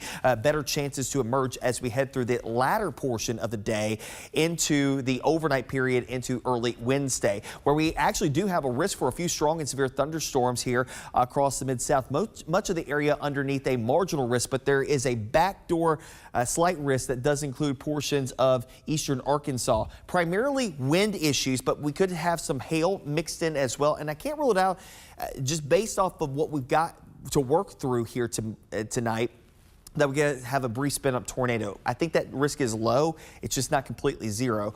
Tomorrow will be more so some gusty wind potential as the frontal boundary moves to the area, and then quieter, obviously, as we head into your day on Thursday, but that'll be as the storm system is exiting. I'm going to open up a time frame here between about 4 p.m. Tuesday through about 2 a.m. on Wednesday, as we'll have a couple of waves of storms to contend with throughout the course of the day. Strong winds, hail potential are primary issues to watch out for here today, but also on top of that, localized flooding, and we can't rule out frequent lightning to go along with it too. This is where the front is located out here this morning. It's the model's doing a pretty good job in detecting where the heaviest bands of rain and storms will likely lie over the next couple of hours. I think we'll have several waves to contend with as we head through the course of the day. So again, I'd encourage you to keep an umbrella nearby to you. The farther south that you are, the majority of the day will likely be dry, but I want you to look out to the west. This may be what heads in your direction as we head through this evening into the early morning hours of your Wednesday. So waves of showers and thunderstorms on the way overnight tonight, early tomorrow morning. That will continue for the morning commute for some of us into the afternoon hours. Several waves of scattered showers and rumbles of thunder to take us through your Wednesday before this area of low pressure, which is winding through Missouri and northern Arkansas into the early hours of Thursday, starts to scoot off to the east, and eventually that will help to bring us some better weather for the end of this week. How much rainfall could we see? I think there's going to be a pocket here. This is the next 3 days, just so you know, an additional 1 to 3 inches of rainfall across this area. This is that highlight area that we were just talking about that really won't move all that much throughout the course of today. So the vast majority of the rain that we get here will likely happen throughout the course of the day in this area. The farther south that you are, not as much, but there is another band of heavy rain that could form across the Highway 6 corridor. That would likely come from tonight's rain into the early hours of your day tomorrow. But at least once we get past all of this, the weather does quiet down. Great weekend of weather ahead for us. A lot of stuff going on this weekend, mostly sunny skies both on Saturday and Sunday. And I think that will bode well for the Southern Heritage Classic. Of course, all the events associated with the Southern Heritage Classic also looking good Thursday, Friday, and Saturday. Kickoff at 6 p.m., 79 degrees for kickoff. We'll ease our way back down to the low 70s through the end of the game under mainly clear skies for Alcorn State and UAPB, taking on each other over there at Simmons Bank Liberty Stadium. The extended forecast, 87 the high today. And again, it's not a one-size-fits-all forecast. I want to re-emphasize that. It's not a one-size-fits-all forecast, but where we do have active weather, okay, it could be heavy rainfall, the potential for some strong storms. Tonight, we will all have a better chance for seeing showers and storms that will roll us into your Wednesday. Cooler air begins to filter in behind the front as it gets pushed down to the south. Our weather does begin to improve, though, as we head through the course on Thursday. I think we start off with clouds, maybe a few lingering showers. At the end of the day, we'll end up with some sunshine, a mixture of sunshine and some clouds on Friday. Great weather for the weekend, low humidity as well. That will likely roll us into next week as well. Maybe a small mention of a shower here or there with a weak disturbance by Tuesday, Wednesday, but most spots will likely remain dry.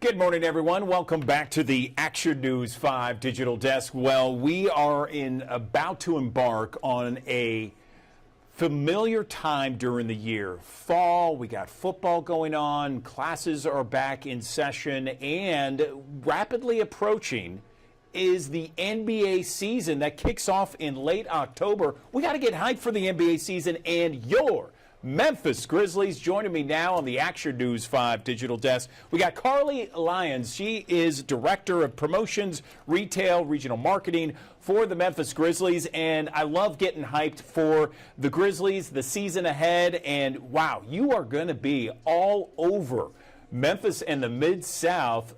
More than 24 events, Carly. Good morning. Let's talk about it. Yeah, we're excited as well. We love getting excited for the Grizzlies season also. And yes, we are trying to be all over the Memphis Metro, engaging with fans and getting everyone excited to tip off the season on October 22nd. Yeah, so listen, let's talk about it here because I got a number of different events here that start August 29th going through the weekend. Tell me about the ideas around this event because you're hitting Germantown, Hernando, Collierville, Lakeland, all over, right? Yeah, that's the goal. We want to be as accessible and present to all of our fans as possible. Tipping off our events this weekend, Labor Day weekend. Levitt Shell, Overton Park Shell rather tonight. And then we'll be on Beale Street for 901 Day. And then, yeah, we're going to hit the road as far east as Rossville. We'll be in Hernando, South Haven, and everywhere in between. Some of our favorite events I'll highlight for everyone is September 20th. It's a Saturday at AutoZone Park. It's the Grizzlies game with the Redbirds. So lots of Grizz entertainment. Cedric Coward and Javon Small will be present. Cedric's going to throw out the first pitch. They'll be available for autographs. The Redbirds are going to be wearing Grizzlies-themed jerseys, which the first 5,000 fans in the gate can receive a replica version of. So that's a great day. And then also Cooper Young Fest is one of my personal favorites. It feels like the whole of Memphis comes out. So that's another place that people can find the Grizzlies. We'll also be hosting a special MVP hospitality tent for our season ticket holders. And yeah, just, trying to be all the places, getting people excited to help us tip off the opening night. Really want a packed house. It's the 25th season in Memphis. and we want to start out strong, and we really would love Memphis's support. Absolutely. So at these events, Carly, can you talk a little bit about how fun they are, what happens during the events, the hype surrounding it? Yeah, it varies from event to event. So, fans can expect to see Claw Crew and Grizz Girls most frequently. Mascot Grizz will be present. Sometimes there's players available. We'll also be letting fans register to receive 2 free tickets to a preseason game. So if you see us out and about before, October 11th, all you got to do is just register with us and you'll receive 2 free tickets to a preseason game in your email inbox. And we really want to get people out, get them to FedEx Forum, get them excited, and make it as easy as possible. Yeah, again, just on our screen right now, we're showing the Grizzlies fans events, more than 24 between September and October, leading up to the season opener in late October. All kinds of different fun and fanfare, and the hype squad, as you mentioned, the Grizz Girls, maybe some players show up, that sort of thing. What else can we talk about, Carly, before we let you go? The only thing I haven't mentioned really is just open practice will be the fans' first opportunity to see the full team in action. So that's Saturday, October 4th. Hope fans come out for that. More details will be released as we get closer to October 4th. And really, I'll just mention season tickets are on sale now. Single game tickets are on sale now. So again, we just really want to pack FedEx Forum as we tip off this anniversary season and really hope to make it a good one. All right, Carly Lyons, Grizzlies Promotional Retail Marketing Director. We appreciate you coming on the digital desk. Can't wait for the season myself. Huge Grizzlies fans right here. And I know we have plenty of huge Grizzly fans all anticipating the 25th season of your Memphis Grizzlies. Carly, thanks for coming on the digital desk. We appreciate it. Thanks for having me. I appreciate it, Andrew.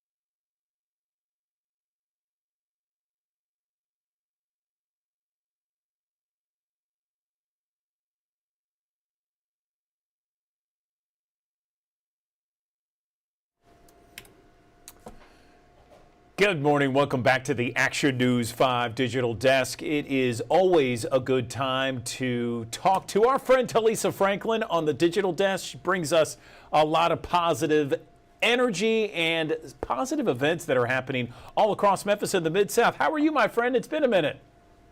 It has been. I'm amazing. I'm feeling really, really amazing and grateful about all things Memphis. So I'm good. God is great to me. No question. Amen to that. So what's going on? Listen, it's the Southern Heritage Classic weekend. I'm telling you, it's the week, right? We all anticipate all the great things that's happening in our community for the Classic. And so, listen, this Friday night, y'all, let me tell you, there is a Greek step show that's happening. My God, y'all, it's the second annual Ultimate Greek show for the Classic weekend, right? Shout out to Larry Dotson Jr. for this amazing vision when he partnered up with Fred to make sure that not only do we have an amazing event for the game, but we're also doing things to benefiting our LOC, our HBCU college right here. So this event that's happening Friday, celebrity steps, so judges, cash prizes. Oh my God, it's hosted by Big Reggie, and we all love him. He's an HBCU grad. He's always doing great things. Listen, we want people to get to the Memphis Sports Event Center. We know you're looking for somewhere to do for that Friday night. Listen, come out your tailgate, go on in there to the Memphis Sports and Event Center and enjoy some Greek. So the whole Divine Nine will be represented. We're going to see who's going to take the stage, who's going to take the trophy. And so I'm inviting everybody out Friday, September the 26th. 6. Y'all, the doors open up at 6, and the show, y'all, I'm telling you, the Ultimate Greek Show, it's going to start at 7. So let's make sure we get there and support all things Southern Heritage Classic Weekend, because it's truly a weekend for us in the Mid-South. So we're super excited about that. And you say, well, Talisa, you know what? I don't want to go to the Greek show. I want to hear a little Southern soul. Well, let me help you. They got a little Southern soul going on the same night. It's happening at the LaPlace Ballroom. It's a Southern Soul Showdown. Mississippi versus Arkansas, y'all. It's going to be a really cool event. This is going to have the great singing. Shout out to Power 104.1, The Source, LR Entertainment for putting on an amazing event. I call this is going to be an event for the grown folks. So if you go to the Step Show, when you leave there, you can come on over there to LaPlace, or hey, just come on out and have a good time. Listen, the tickets are not expensive at all to have a great time. The event starts at 9 o'clock, and listen, we're going to have a blast. And I'm super excited that I'm going to be at the Step Show, having a good time, and I'm gonna leave the Step Show to come over to the Southern Soul Showdown and have me some more good time, because it's classic weekend, y'all. So we need everybody to support the Southern Soul Showdown, and it's happening at LaPlace Ballroom, 5841 Summer Avenue. It's going to be a treat. Then we all know we're gonna be at the game on Saturday. So you go like, oh, Talisa, what I'm gonna do for Sunday?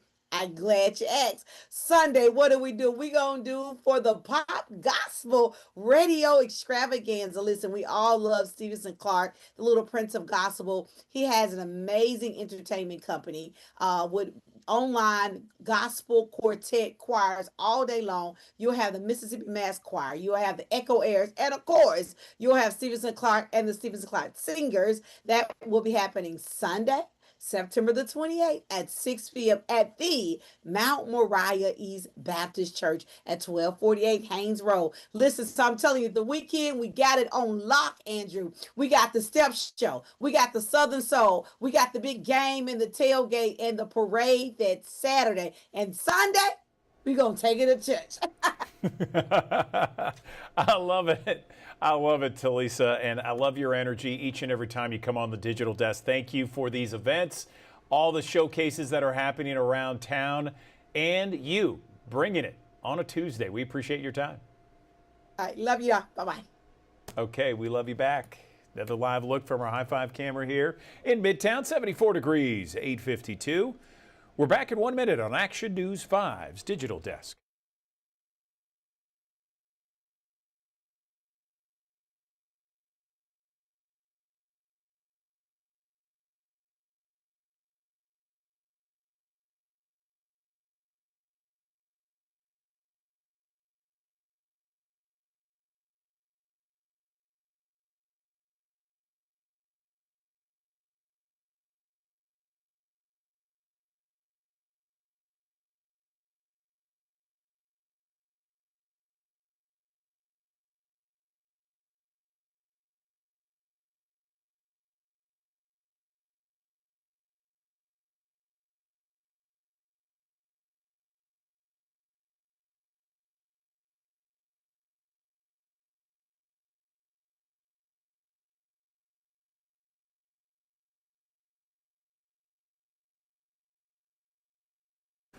Good morning. Welcome back to the Action News 5 Digital Desk. We have an amazing event each and every year coming to Memphis. It is the St. Jude Memphis Marathon, and there are so many people that make it happen, including some 3,500 volunteers. Joining me on the Action News 5 Digital Desk, I am joined right now by Krista Flanagan. She works at St. Jude Children's Research Hospital, Community Relations Volunteer Director.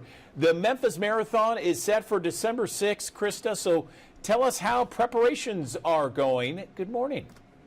Good morning. Thanks for having me. Preparations are going really well. December is going to be here before we know it, but you know, this is such a special event. When Danny Thomas envisioned all those years ago that no child should die in the dawn of life, and now here we are with this event, which is St. Jude Memphis Marathon Weekend presented by Jude's Plus. We have 23,000 runners, and like you talked about, 3,500 volunteers, cheer stations, spectators, sponsors, everybody coming together for that vision. and making this the largest single-day fundraiser for the kids and families of St. Jude Children's Research Hospital. So it is a very, very special event for us and for the whole community of Memphis. Yes, there's no question about it. It is something that everyone gets excited about, certainly on December 6th of this year. So let's talk about how volunteers can be a part of the process. Once again, how can they sign up? Right. So volunteer registration is currently open. There are more than 90 volunteer positions, if you can believe that start in mid-November in terms of pre-preparation activities. And then we move to the Health and Fitness Expo, where volunteers can help with packet pickup, shirt distribution, all sorts of jobs there. And then you can imagine on race day, everything from the start line all the way on the course to the finish line to the finish festival, handing out food and beverage. And so again, like we talked about, volunteer registration is currently open. It's stjude.org/marathon volunteer. And we welcome individuals, we welcome groups, we welcome business teams of colleagues. The great thing about this event is there is a position for everyone. And so it's a simple registration process, and we would love to have everybody come out and celebrate and do this work with us. You know, every time it comes, and there is just so many people, and I know you see this firsthand, Krista. There's just so many people that just want to be out there, wave, and root everybody on. And that's part of the process too, right? To have volunteers that just root on those runners. You are absolutely correct. So we call that our Cheer Station program.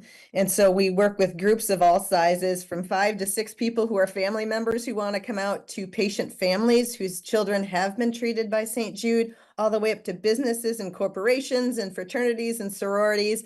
And so we have a simple form that they can fill out and let us know that they want to come. We'll designate a spot for them on course. We'll make it simple. We'll give them all the cheer items, pom-poms, poster making supplies, all the fun things that they can use. But as you can imagine, our runners, especially those going the longer distances, really need that cheering on. And our St. Jude Heroes program, which is our runners who do the fundraising, who help us raise that $16 million, they really need that help to be cheered on too. And so it's a really special program that we've created, that if you don't want to run, if you're maybe not interested in committing to be a volunteer, just come out along the course and really celebrate with us. We're trying to create this event as it's the first Saturday in December every year for Memphis, and it's a celebration not only of St. Jude, but of the city of Memphis. We have people coming from all 50 states, 20 plus countries, and this is really maybe the first time they see the city of Memphis, and it's an opportunity for us to get out there and show them what's so special. No question about it, and we're so proud to have such a gem like St. Jude Children's Research Hospital in our backyard, being here each and every day, and having the Memphis Marathon, having the St. Jude Dream Home, all these different events. Such a great mission statement, looking and providing cures for so many families out there, for so many young children. Anything else you want to mention before we let you go, Krista? I guess let's mention once again the website where people can sign up. Yes, it's stjude.org/marathon volunteer. And, we can kind of give an insider tip to all your viewers. So whether they're running, volunteering, or cheering, this is the year to get in, because next year's our 25th anniversary. And so those people that participate in those methods this year will get kind of first dibs to be part of the 25th anniversary, which is going to be so much more special this year. It's always a special event, but we know next year is going to be really important to us. So get in now. All right, Krista Flanagan, volunteers needed for St. Jude Memphis Marathon. It is December 6th, so it'll be here before we know it. We really appreciate you coming on the Action News 5 Digital Desk. Thank you, Krista, and all the best for that December 6th weekend. We appreciate your time. Thank you so much. We appreciate being on with you.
Good morning, everyone. Welcome back to the Action News 5 Digital Desk. I'm Andrew Douglas. Coming up on the 9 o'clock hour, let's get to some of the stories that we are following at this hour. The Shelby County Commission split over the arrival of the National Guard in Memphis. Last night, very intense debate back and forth. 2 different resolutions on the topic failed during this meeting. In the end, there was just not enough consensus for any resolution to pass the county commission. The Memphis City Council, the members are expected to vote on a resolution against the National Guard during their meeting later today and announce the plans about the resolution. Some of the council members were not at a press conference last week, so it's unclear if all are behind this resolution. Jimmy Kimmel will be returning to the airwaves tonight. The show was abruptly and indefinitely taken off the air last week after criticism over Kimmel's monologue about Charlie Kirk's assassination. There are 31 affiliates, ABC affiliates, that will not air it. Those ABC affiliates are owned by Sinclair Broadcasting. Turning Point USA, that chapter at Ole Miss, says Brylan Hollyhan will speak on campus next Tuesday, that is September 30th. Hollyhan is a Gen Z political commentator who has stepped in to do speaking tours in the coming months. Charlie Kirk was supposed to speak on the Ole Miss campus next month before he was shot and killed nearly 2 weeks ago. Opening statements set to begin today in the double murder trial of Brandon Isabel. He is charged in the 2022 deaths of his girlfriend, Daniel Hoyle, and their newborn daughter, Kennedy. Police say he confessed to killing his girlfriend, then throwing the 2-day-old baby into the Mississippi River. He's pleaded not guilty. The body of that baby was never found. The Mid-South Fair returns this Thursday, September 25th. It'll run through October 5th. It'll be at the Landers Center once again in South Haven. This year's fair showcases all kinds of national recording artists and DJs. There's also all kinds of events, fair food favorites, and much, much more. Admission will be free on opening day. The Best of Memphis party, that's the Memphis Flyers Best of Memphis Awards. It will happen tomorrow night downtown at Laughlin Yard beginning at 5:30. Yours truly nominated for Best TV Anchor and Reporter. Patrick Ellis, our morning meteorologist, nominated for Best TV Weather Person. Kim Clark will be broadcasting live from the party. Tickets are available at memphisflyer.com. And Habitat for Humanity Greater Memphis says they're getting ready to grow. Later today, they're going to share plans about a brand new development coming to North Memphis. They say the goal is to help create more affordable housing in the city of Memphis. Another live look from our High Five camera in Midtown Memphis, where it is a comfortable 74 degrees. Some clouds out there. You can see our downtown camera. Similar situation, some clouds, some sun, looking very comfortable. At 9:02, let's get a in-depth look at the forecast with meteorologist Patrick Ellis. Thanks for joining us here on the Action News 5 Digital Desk here on a Tuesday morning, which will feature a wide range in expected conditions here across the Mid-South. Temperatures will run up into the middle to upper 80s here in the city of Memphis, but it depends on where you are, how things will play out as we go through the course of the day. It's all thanks to a stalled out frontal boundary that will help to facilitate better chances for rain and storms across northeastern Arkansas, southern Missouri, into West Tennessee throughout the majority of the day. The farther south that you go, the less of a chance for rain that you will see, and the warmer the temperatures will likely lie throughout the majority of the day as well. Temperatures will be generally 80s in most locations, 90s down to the south, where we are able to get a little bit more sunshine. But eventually, better chances for rain will likely lie for everybody at that point in time. But it does look like there will be at least some better chances for rain and storms across portions of northeastern Arkansas, northwest Tennessee throughout the majority of the day. Some of that could lead up to some localized flooding concerns. Now, I don't want you to think that we're out of the woods with rain here today, because there will be better chances to emerge as we head through the latter portion of the day into the overnight period into early Wednesday, where we actually do have a risk for a few strong and severe thunderstorms here across the Mid-South. Much of the area underneath a marginal risk, but there is a backdoor slight risk that does include portions of eastern Arkansas. Primarily wind issues, but we could have some hail mixed in as well, and I can't rule it out just based off of what we've got to work through here tonight. that we have a brief spin-up tornado. I think that risk is low. It's just not completely zero. Tomorrow will be more so some gusty wind potential as the frontal boundary moves to the area, and then quieter, obviously, as we head into your day on Thursday. But that'll be as the storm system is exiting. I'm going to open up a time frame here between about 4 p.m. Tuesday through about 2 a.m. on Wednesday, as we'll have a couple of waves of storms to contend with throughout the course of the day. Strong winds, hail potential are primary issues to watch out for here today, but also on top of that, localized flooding, and we can't rule out frequent lightning to go along with it too. This is where the front is located at here this morning. It's the model's doing a pretty good job in detecting where the heaviest bands of rain and storms will likely lie over the next couple of hours. I think we'll have several waves to contend with as we head through the course of the day. So again, I'd encourage you to keep an umbrella nearby to you. The farther south that you are, the majority of the day will likely be dry, but I want you to look out to the west. This may be what heads in your direction as we head through this evening into the early morning hours of your Wednesday. So waves of showers and thunderstorms on the way overnight tonight, early tomorrow morning. That will continue for the morning commute for some of us into the afternoon hours. Several waves of scattered showers and rumbles of thunder to take us through your Wednesday before this area of low pressure, which is winding through Missouri and northern Arkansas into the early hours of Thursday, starts to scoot off to the east, and eventually that will help to bring us some better weather for the end of this week. How much rainfall could we see? I think there's going to be a pocket here. This is the next 3 days, just so you know, an additional 1 to 3 inches of rainfall across this area. This is that highlight area that we were just talking about that really won't move all that much throughout the course of today. So the vast majority of the rain that we get here will likely happen throughout the course of the day in this area. The farther south that you are, not as much, but there is another band of heavy rain that could form across the Highway 6 corridor. That would likely come from tonight's rain into the early hours of your day tomorrow. But at least once we get past all of this, the weather does quiet down. Great weekend of weather ahead for us. A lot of stuff going on this weekend, mostly sunny skies both on Saturday and Sunday. And I think that will bode well for the Southern Heritage Classic. Of course, all the events associated with the Southern Heritage Classic also looking good Thursday, Friday, and Saturday. Kickoff at 6 p.m., 79 degrees for kickoff. We'll ease our way back down to the low 70s through the end of the game under mainly clear skies for Alcorn State and UAPB, taking on each other over there at Simmons Bank Liberty Stadium. The extended forecast, 87 the high today. And again, it's not a one-size-fits-all forecast. I want to re-emphasize that. It's not a one-size-fits-all forecast, but where we do have active weather, okay, it could be heavy rainfall, the potential for some strong storms. Tonight, we will all have a better chance for seeing showers and storms that will roll us into your Wednesday. Cooler air begins to filter in behind the front as it gets pushed down to the south. Our weather does begin to improve, though, as we head through the course on Thursday. I think we start off with clouds, maybe a few lingering showers. At the end of the day, we'll end up with some sunshine, a mixture of sunshine and some clouds on Friday. Great weather for the weekend, low humidity as well. That will likely roll us into next week as well. Maybe a small mention of a shower here or there with a weak disturbance by Tuesday, Wednesday, but most spots will likely remain dry.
Boy, the weather's been nice recently, hasn't it? It almost feels like fall. Football season, fall, pumpkin spice lattes, and sometimes when it gets into the fall and it's a little cool outside, we love sitting around the fire, right? Campfire, perhaps, maybe a cocktail or two. Well, you can do that.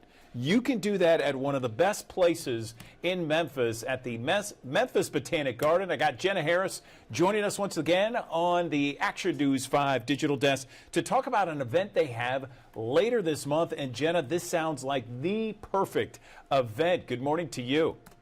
Good morning. Yeah, we're glad to be back with y'all today talking about our cocktails and campfires event here at Memphis Botanic Garden. Like you said, we're all excited about this cool weather. I know it's warming up a little bit this week, but that's all right. We've got a few weeks before this event happens. It's going to be September 26th. And this is just a fun way to come out and celebrate the fall season with friends, come out for a date night. It's a 21 and up event. And we're going to have our campfires all set up. You get to roast hot dogs, make s'mores. We'll have all kinds of fun activities going on. We've got apple cider press, so you get to put some apples in, make your own cider, and then learn about all the different plants that it takes to make those mulling spices. And you'll even make your own mulling spice bag to take home so you can keep the party going later on. That sounds amazing, Jenna. So tell us where you are. Is this where it's going to take place? Yeah, so I'm over here in we call it our Great Lawn area, and this is right after you come out from the Four Seasons Garden where the fountains are. It's got our picnic tables. It gives us lots of room to put those fires out and have, like I said, roasting the hot dogs. We'll even have a s'mores bar so you can roast your own s'mores, make them a little bit special, and go over, do some of these activities, make your mulling spice bag, learn about all those. We'll even have somebody here that's really bringing in the fall flavor, doing some pumpkin carving. He's called Carl the Fruit Carver, and he does some amazing talents. He has the pumpkins out with all kinds of really detailed carving. He'll have some of his ones that he's already done, and then he'll be working on one here on site so you can watch him do that. That sounds fantastic. I love it. I love the creative programs and different events you have throughout the year, Jenna. What else can we talk about with regards to this and the other events that are happening? Yeah, we have all kinds of fun fall things coming up. A little bit before this event, we'll have our food truck party. It's actually in the same space. We'll have that tomorrow night. So if you want to come out, enjoy a little bit of the food trucks, the warm weather we still have coming in. We'll have Jack and the Fat Man, which is a local band. They'll be out here playing for that. So we've got that event coming up. We've got our last Live at the Garden show that's going to hit on September 19th. That's the Isley Brothers. There are still tickets available. You can grab those. Again, you know, we're hitting that fall season. So just like our last show, the weather starts to get a little bit cooler in the evenings, and it's just a great time to come out and enjoy being out in the garden. So we have all of that as well as the fall plant sale that'll be coming up. So, you know, just always something going on. The leaves will start changing colors, and just come out and explore the garden now that, like I said, it's not quite as hot as it has been. So we're getting to enjoy a little bit of that fall season here at the garden. I love it. I love it. Jenna Harris joining us, and it is an amazing event, amazing place. That does all kinds of amazing things throughout the year. We appreciate your time, Jenna. Thank you. Thank you.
Good morning. Welcome back to the Action News 5 Digital Desk. Shannon Miller is one of the most decorated gymnasts in Olympic history, a 7-time gold medalist for the Olympics, and so many people remember her competing on that international stage. She inspired so many young athletes of a new generation, but at age 33, she had a new challenge. In fact, probably her toughest routine yet, and that was battling ovarian cancer. Joining me on the Action News 5 digital desk, I have the pleasure to bring in Shannon Miller and also Dr. David O'Malley. He is a gynecologic oncologist with Ohio State University's Comprehensive Cancer Center, joining us on the digital desk. And Shannon, let me start with you. I appreciate you coming on to talk about a very personal battle with ovarian cancer. So many people remember you as shining brightly on the international stage. Take us through the cancer diagnosis and the kind of strength and resiliency you needed in order to combat and overcome the cancer. Good morning. Good morning. Thank you so much for having me on. The Olympic journey has been amazing, but I would say the cancer fight has been the toughest thing I've ever had to do. I was diagnosed in early 2011 when I woke up from surgery to find out that I had a rare form of ovarian cancer, then went through chemotherapy, and really became an advocate for others in the cancer community, knowing that I didn't necessarily know what questions to ask. I completely missed the signs and symptoms of ovarian cancer. And so I wanted to be able to use my voice to help others. And you talk about strength, and I think talking with survivors, we realize that you never know how strong you can be until you just have to. It's that inner strength that helps you take that next forward step. Tell me about that. So, you overcome ovarian cancer. What do you want women to know about their own health? Because based upon everything I've seen, all the research suggests the earlier you can find cancer, if it's in fact there, it's diagnosed, the better it is. Absolutely. Early detection saves lives, leads to better outcomes. And what I want women to know is that there is no routine test for ovarian cancer. We have to listen to our bodies and speak up when something doesn't feel right, advocate for ourselves. It's one of the reasons why we're here in partnership with AbbVie to encourage women with ovarian cancer to ask about all of the tools in the tool chest, including biomarker testing, which is so important to unlocking this personalized care for specific types of ovarian cancer. And it's just important to know the information so that you can go in and ask those questions. Thank you, Shannon. Dr. O'Malley, over to you. I want to talk to you about biomarker testing. I understand it's so important for patients with ovarian cancer. Can you talk a little bit about that? Yeah, there's lots of different biomarkers. There's the gene biomarkers, and that's in all of our cells, that's in all of our tissue. We have to test those. But now what we also test is the tissue, is the cancer, those cells, looking for markers on those cells. And by identifying those unique biomarkers, we're able to then target or personalize the therapy for patients with cancer, specifically ovarian cancer in this instance. Now, I understand that ovarian cancer is one of the deadliest forms of gynecologic cancer. Tell me specifically on how women are able to get biomarker testing. I think, unfortunately, you really nailed it in that we have the deadliest GYN cancer. And unfortunately, most patients are diagnosed with advanced stages. And even though we're doing a much better job of curing people, still 70% of patients recur. So what's the best way? Talk to your healthcare provider. Talk to the whole healthcare team. There are now ways that we can send your tissue out, and as well as your blood or saliva, to get tested. So they can send it out. Many of our centers are actually doing these tests in-house now. So if you have ovarian cancer or a family member has ovarian cancer, make sure you're asking your healthcare provider, have I had these biomarkers? And if not, I want to get them done. David, thank you. Shannon, final question to you. What message do you have for women perhaps going through a diagnosis like ovarian cancer or any other type of cancer or, struggle, a significant struggle, a challenge What kind of message do you have there for them, Shannon? Well, thank you. It's such a great question. I want anyone going through a challenge, whether it's a cancer diagnosis or anything else, know that you do not need to go through this fight alone. There's always a team and a community there ready to support you. So find that team, ask questions, and know that there is strength in seeking that support. And then if you are an ovarian cancer survivor and you want more information about biomarker testing, you can visit biomarkerboost.com.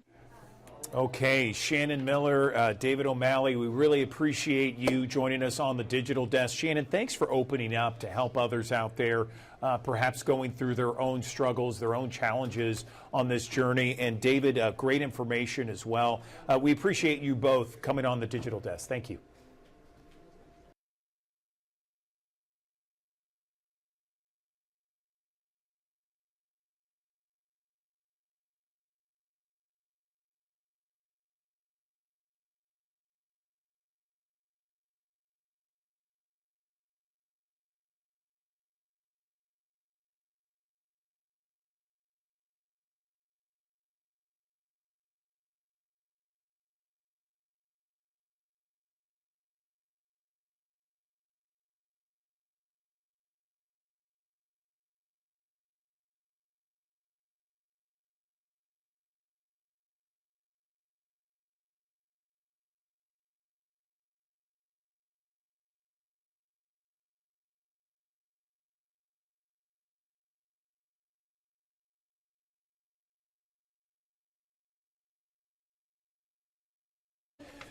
Good morning. Welcome back to the Action News 5 Digital Desk. You know, we're coming towards the end of the season where the sun has been shining brightly, and so many of us have gone on summer vacations or have spent time at the pool, at the lake, at the beach. It's always a good idea to do a mole check from time to time and maybe, you know, figure out the best methods, the best ways to check to make sure that all your moles and there's no skin cancer, that sort of thing, because, you know, the sun can do a lot of damage very quickly. Joining me on the Action News 5 Digital Desk, we got Martin Fleming, doctor at Region 1 Health, also someone who is the division chief for surgical oncology at UT Health Science Center. Glad to have you back, Martin. I appreciate it. So where do we go? Where do we begin if we want to check for moles ourselves? Good morning. Good morning, and thank you for having me. And yeah, we're toward the end of summer, but we're not toward the end of sun yet. We're, you know, how we are in Memphis, it's sunny till late October. So kind of bear in mind that people get more sun than they realize in the fall sometimes.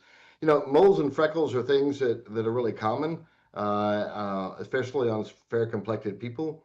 And so they can change over time, and they do need to be monitored. The tricky part is sometimes they're on parts of our body that you can't see regularly. So it takes a little gymnastics and more than one mirror to see your own back and the backs of your legs and things like that. So I really would recommend, you know, once a year checkup with a dermatologist or your primary care doctor, where they get you completely undressed. They're not shy. They'll look you over head to toe and check out any moles or freckles for any evidence that they could be something worrisome. Things that we teach people all the time to look for are, we call it the ABCs of melanoma. The reason we were concerned about moles and freckles is they can turn into bad cancers that can be life-threatening. About 11 to 12,000 people every year in the United States die of melanoma, and most often it's driven by a mole or a freckle with a lot of sun exposure that changes over time. So things we tell people are the ABCs, and that just helps us remember it. A is for asymmetry. A mole or a freckle that has kind of a funny shape. It's not round, it's not oval. Some people describe it as looking like a map or an animal or something, so they have a weird shape to them. B is for border irregularity, meaning the edge of the mole or freckle, the edge of the pigment doesn't have a clean stop. It kind of feathers out into the normal tissue around it. C is for color variation, meaning it's not just brown or tan. It might be brown and black and blue or pink or red, kind of all mixed in the lesion. And then D is for diameter. It just means a mole that's more than about 5 or 6 millimeters. Just a good reference point is a pencil eraser. Something that's bigger than that might need to be evaluated. And then E, we use the term evolution, meaning anything that's changing. So A, B, C, D, E, people that have lots of moles and freckles may have very large moles and freckles, but they've been there for 20 years and they haven't changed and they're fine.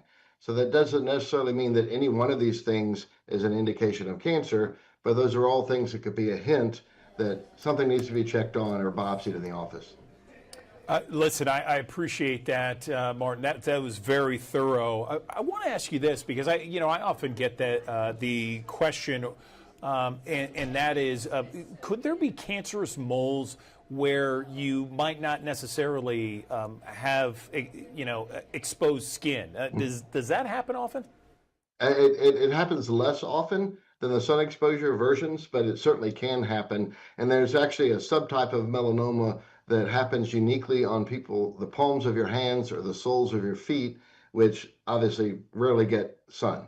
So it can happen anywhere. So just because it's not a sun exposed area doesn't mean that it doesn't need to be evaluated if you sense it's changing or looking unusual.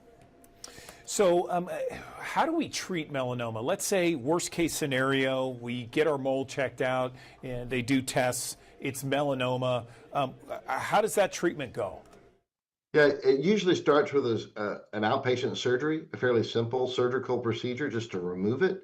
If it's been biopsied, proven melanoma, there's a lot that depends on how early it was caught. And the thing that we look at most is the depth of the melanoma. It starts on the surface, and as it grows, it gets deeper and deeper. So there's actually a measured depth. The pathologist takes a ruler under the microscope and measures from the top of the lesion to the bottom of the lesion. And that depth drives what we recommend. We don't know how to prevent them from happening, but we do know that if they happen very early, and we found them very early when they're very, very thin, it's a nuisance, it's a hassle. It might be a little outpatient surgery procedure, but they're not dangerous. So early detection is really important, and it usually the intervention starts with an outpatient surgery procedure. If it's a deeper or more aggressive melanoma or any evidence of spread, sometimes we check lymph nodes to see if melanomas have moved to the lymph nodes. Then that moves us into a different category of treatment that also involves medical treatments called immunotherapy, sometimes radiation, and bigger operations. It seems like most cancers, and correct me if I'm wrong, most cancers, the earlier you get it, the better the survival rate is. If everything being equal, apples to apples, how dangerous is getting melanoma? Well, there are real common skin cancers called basal cells and squamous cells that are very common. They're the most common cancers out there. They're taken care of in primary care offices and dermatology offices all the time. Those are very low risk. Melanoma is a different cancer, and it can be very high risk. And so in the spectrum of cancers, it's something to be taken very seriously. Where do people make the biggest mistakes, Martin? Probably, it starts when we're kids. Our sun exposure starts the first time you're out in the sun, and it accumulates over time. And I tell patients all the time, you can't take back your childhood. It is what it is. But as you have your own children and you're bringing them up and they're outside in the summertime, sunscreen and protection from the sun, especially if they're fair complected, blonde hair, red hair, blue eyes. We all know those kids that we grew up with that just couldn't tolerate the sun.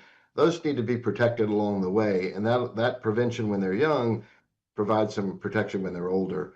And then people, you get outside and you think, oh, it's not going to be that sunny. And then 6 hours later, you realize you've gotten a sunburn. Just be cautious, use sunscreen, and hats are always great. Men always forget the tops of their ears. They wear ball caps a lot, so they get no sun on their face, but the tops of their ears get a lot of sun. And that could be a place where we see melanoma as well. Anything else before we let you go that you want to touch on with regards to? No, just sunscreen. It works. I have the fortunate opportunity to do some surgical care in other parts of the world. My skin's not made to be at the equator, but I can go to the equator in Africa and the Philippines for more than a week at a time. And if I wear SPF 100 sunscreen, it's like I've never been. It really works. It blocks the sun. The higher the SPF number, the more sun protection you'll get. And I just really encourage people to use it liberally, and then each year replace it, because its efficacy wears down over time. So if it's been sitting in your closet for 3 years, when you pull it out, it may not protect you as much as you think. The minimum, I always hear SPF 30 as a minimum. Is your thing? Yeah, it can confuse people because, I jokingly tell people, a little bit of a bad thing is still a bad thing. So I'm kind of an advocate that, we should all be white and pasty if we can and not get any sun. But the protection is not linear. In other words, SPF 50 covers pretty much 90% of the sun. You get above 50 and you're not getting twice as much protection, but you're getting more protection. So 30 hits at about 75% protection. So 15 is about 50% protection. So it's just a matter of how much sun do you want to have. And in my world, 0 is the answer. So I just tell people the higher the number you can find, use it. Gotcha. Well, Dr. Martin Fleming joining us here on the Action News 5 Digital Desk. Thank you for the insight with regards to moles and skin cancer and best practices, best methods to prevent melanoma or any kind of skin cancer from happening. We appreciate your time. Thank you. No, thank you for having me. It's always a pleasure.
Good morning. Welcome back to the Action News 5 Digital Desk. There is a massive plant sale going on at the Memphis Botanic Garden in just a couple of weeks. I'm joined now on the Action News 5 Digital Desk by Wyatt Peterson. And I remember Wyatt from last year's big sale. And Wyatt, you take care of all those plants out there. What a job that entails. How are you this morning? Good morning.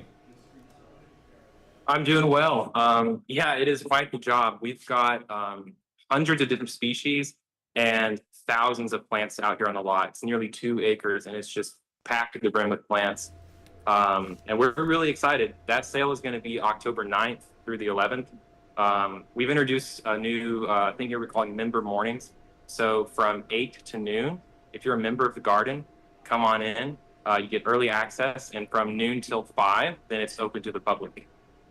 Fantastic. Okay, so tell me, because this is an annual plant sale, Memphis Botanic Garden, one of the gems in the city of Memphis, 96 acres of beauty out there. Tell me why this plant sale in the fall is so popular each and every year. Well, I think it's popular because we provide all the fall color, like we have our staples that you could get at other places, but grown here. You have your colorful staples. We also have our hard to find like natives here, native plants that you can plant in the ground once and they will come back every year and be more and more beautiful.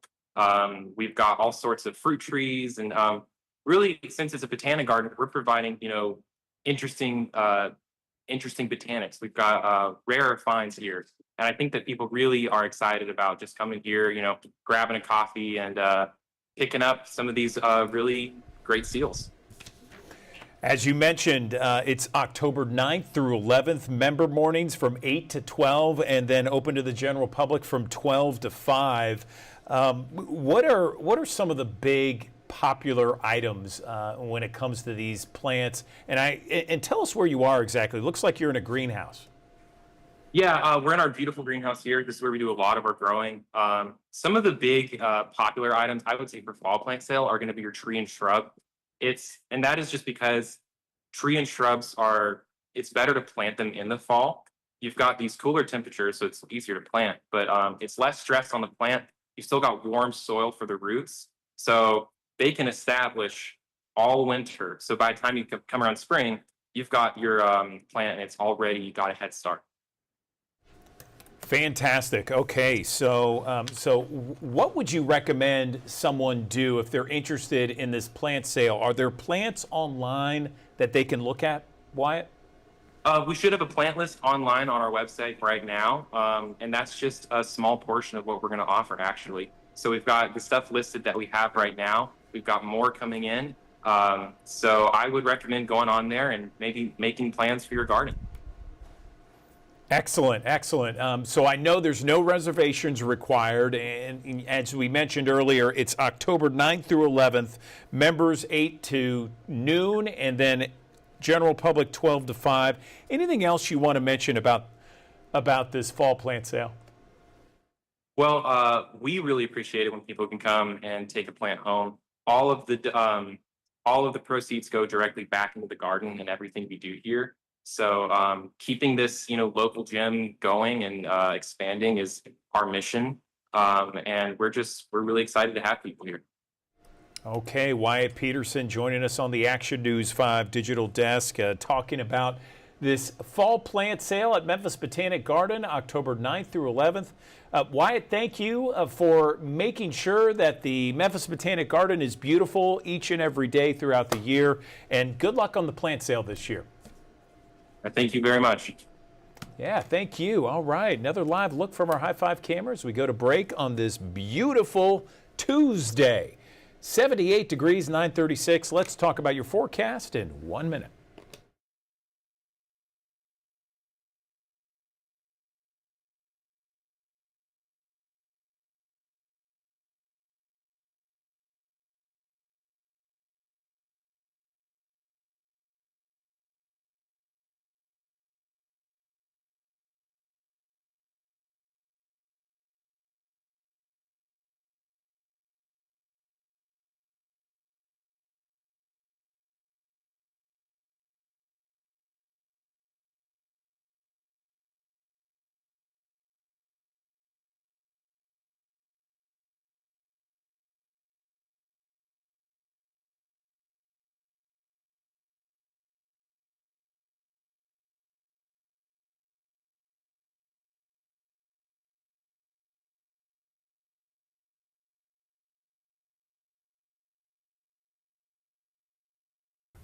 Thanks for joining us here on the Action News 5 digital desk here on a Tuesday morning, which will feature a wide range in expected conditions here across the Mid-South. Temperatures will run up into the middle to upper 80s here in the city of Memphis, but it depends on where you are, how things will play out as we go through the course of the day. It's all thanks to a stalled out frontal boundary that will help to facilitate better chances for rain and storms across northeastern Arkansas, southern Missouri, into West Tennessee throughout the majority of the day. The farther south that you go, the less of a chance for rain that you will see, and the warmer the temperatures will likely lie throughout the majority of the day as well. Temperatures will be generally 80s in most locations, 90s down to the south, where we are able to get a little bit more sunshine, but eventually better chances for rain will likely lie for everybody at that point in time. But it does look like there will be at least some better chances for rain and storms across portions of northeastern Arkansas, northwest Tennessee throughout the majority of the day. Some of that could lead up to some localized flooding concerns. Now, I don't want you to think that we're out of the woods with rain here today, because there will be better chances to emerge as we head through the latter portion of the day into the overnight period into early Wednesday, where we actually do have a risk for a few strong and severe thunderstorms here across the Mid-South. Much of the area underneath a marginal risk, but there is a backdoor slight risk that does include portions of eastern Arkansas. Primarily wind issues, but we could have some hail mixed in as well. And I can't rule it out just based off of what we've got to work through here tonight, that we're going to have a brief spin-up tornado. I think that risk is low. It's just not completely zero.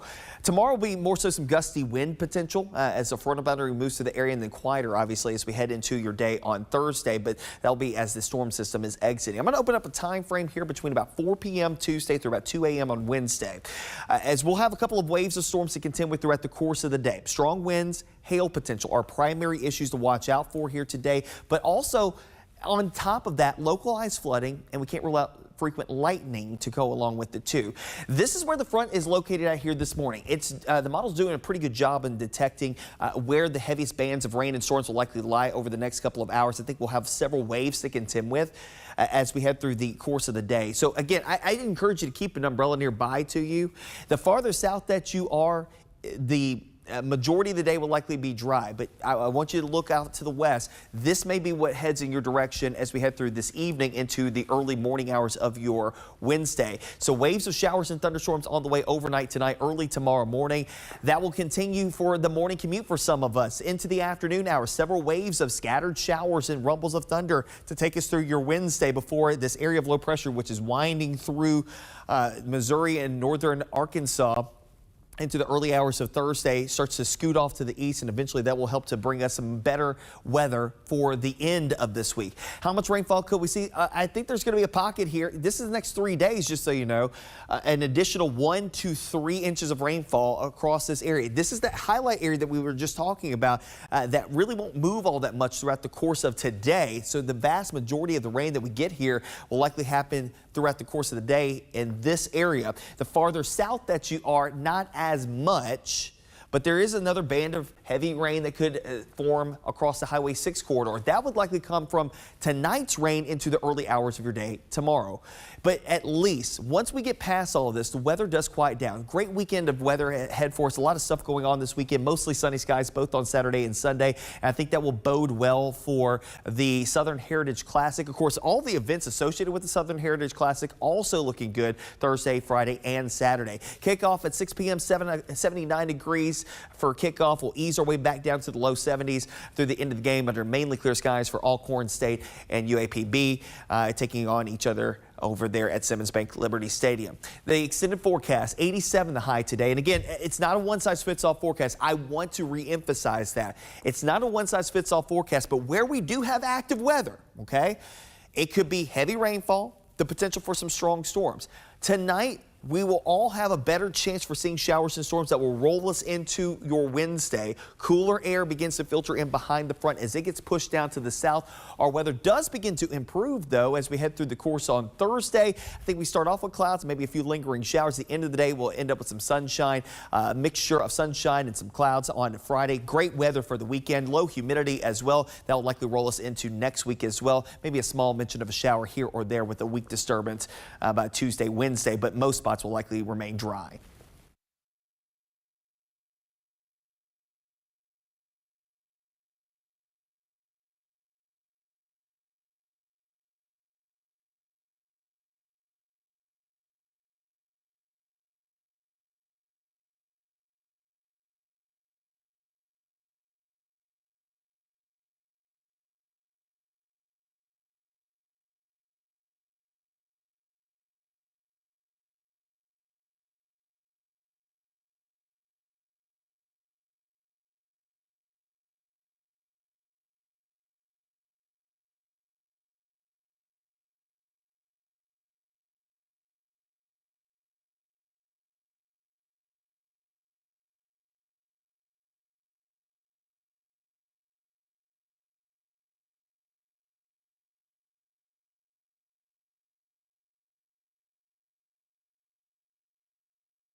Good morning. Welcome back to the Action News 5 Digital Desk. There is a brand new book that is out right now on newsstands, and it is about baseball, Major League Baseball, 100 years ago in the Roaring 20s. And the man who wrote this book is joining me now on the Action News 5 Digital Desk. Thomas Wolfe joining me on the Digital Desk to talk about baseball in the Roaring 20s, the Yankees, the Cardinals, and the captivating 1926 season. Thomas, nice to meet you. Tell me what was behind you writing this book, kind of a historical, significant book, isn't it? Good morning.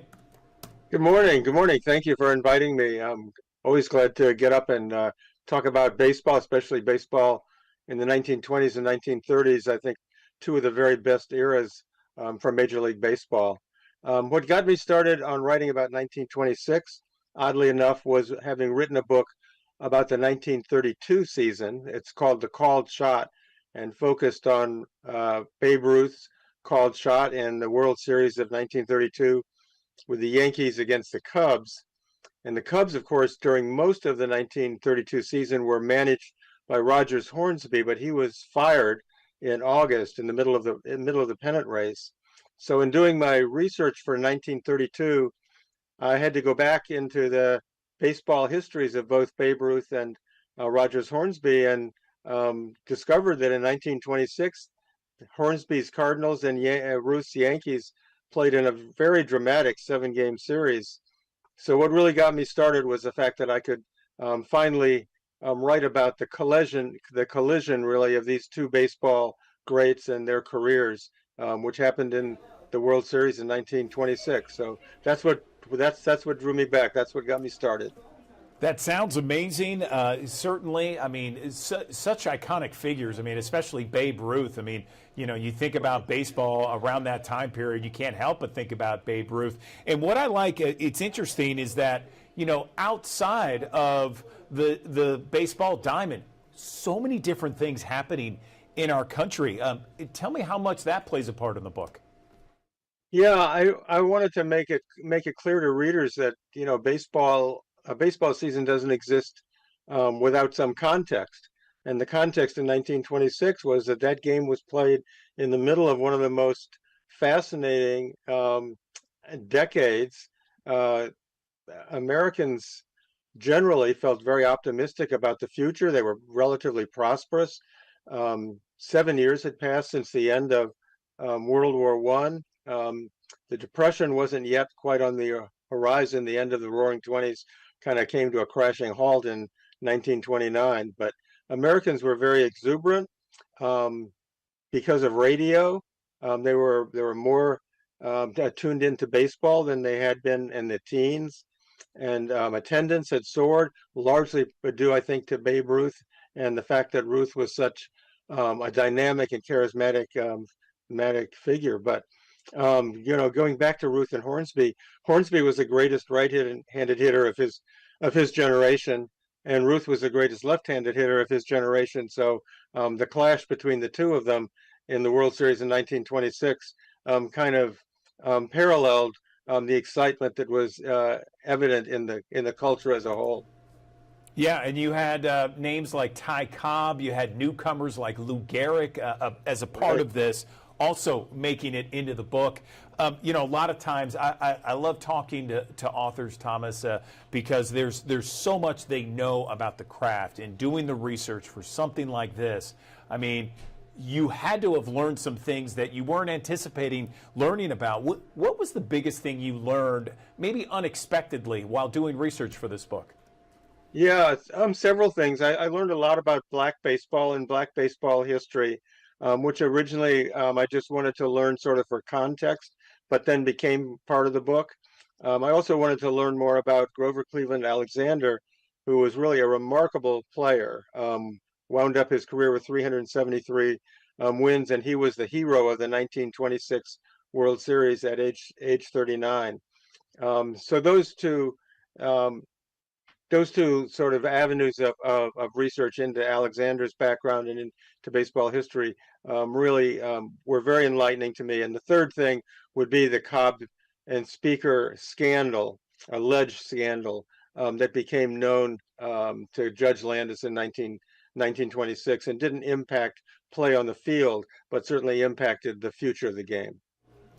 Fantastic. Okay, one more time. Baseball in the Roaring '20s, the Yankees, the Cardinals, the captivating 1926 season. Anything else you want to mention to our audience before we let you go, Thomas? I would just like to mention to the audience that baseball was played kind of in parallel universes in 1926, and that there's a largely unwritten story about black baseball. I've tried to give a little window into that era and into black baseball in this book. But keep in mind that baseball in the 1920s was very different than baseball in the 2025 season, 2026 season coming up. So the eras are different. The charismatic figures of the 1926 are still the charismatic figures and the icons that we look back to. But there's a lot of baseball history that exists outside of what we know of as the white major leagues. All right, Thomas Wolf, the author of Baseball in the Roaring '20s. We appreciate your time on the Digital Desk. Thank you very much, and congratulations on the book. We appreciate your time. Thank you, Andrew. It's been great.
Good morning. Welcome back to the Action News 5 Digital Desk. For more than 28 years, the Buckman Arts Center at St. Mary's School in East Memphis has been home to so many different performances and events. They have a new season about to get underway, and joining me now on the Action News 5 Digital Desk, I'm joined by Cindy Yonker. She is the director there at Buckman Arts Center. Cindy, good morning to you. So first off, tell me about Buckman Arts Center and what you are anticipating this season. Good morning. Thank you so much for having me and for this opportunity. We are so excited. Yes, we are heading into our 28th season. The Buckman Performing Arts Center is a fully functional performing arts center on the campus of St. Mary's School. St. Mary's is an Episcopal independent school that offers education for girls ages 2 to 18. But what makes St. Mary's so unique, lots of schools have theaters on their campus, but they open their doors to the community. So everything that we do welcomes anybody around the area to come and enjoy our shows. We have up to 10 main stage shows per year. We have international artists that come from all over the globe. This year we'll be welcoming the Soweto Gospel Choir from South Africa. We will be welcoming Cantrip from Scotland. We have something for everything. We have an incredible flamenco group, Flamenco Vivo Carlota Santana, that incorporates live music and dancing as well. It's very colorful and very engaging. We really kind of cross the world, and we have some wonderful familiar names as well, like Pure Prairie League will be here. That's going to be a huge crowd pleaser. We'll be opening with Leo Kotke. We just have a variety of artists that bring in an opportunity for you to engage with these really intimate performances. We also have a functioning art gallery. We have the Buckman Dance Conservatory that's here that serves over 200 dancers from around the community. We have about 21 different schools that attend. So basically everything after 3 o'clock is open to the greater community. Our doors fling wide open, and we welcome in some incredible audiences.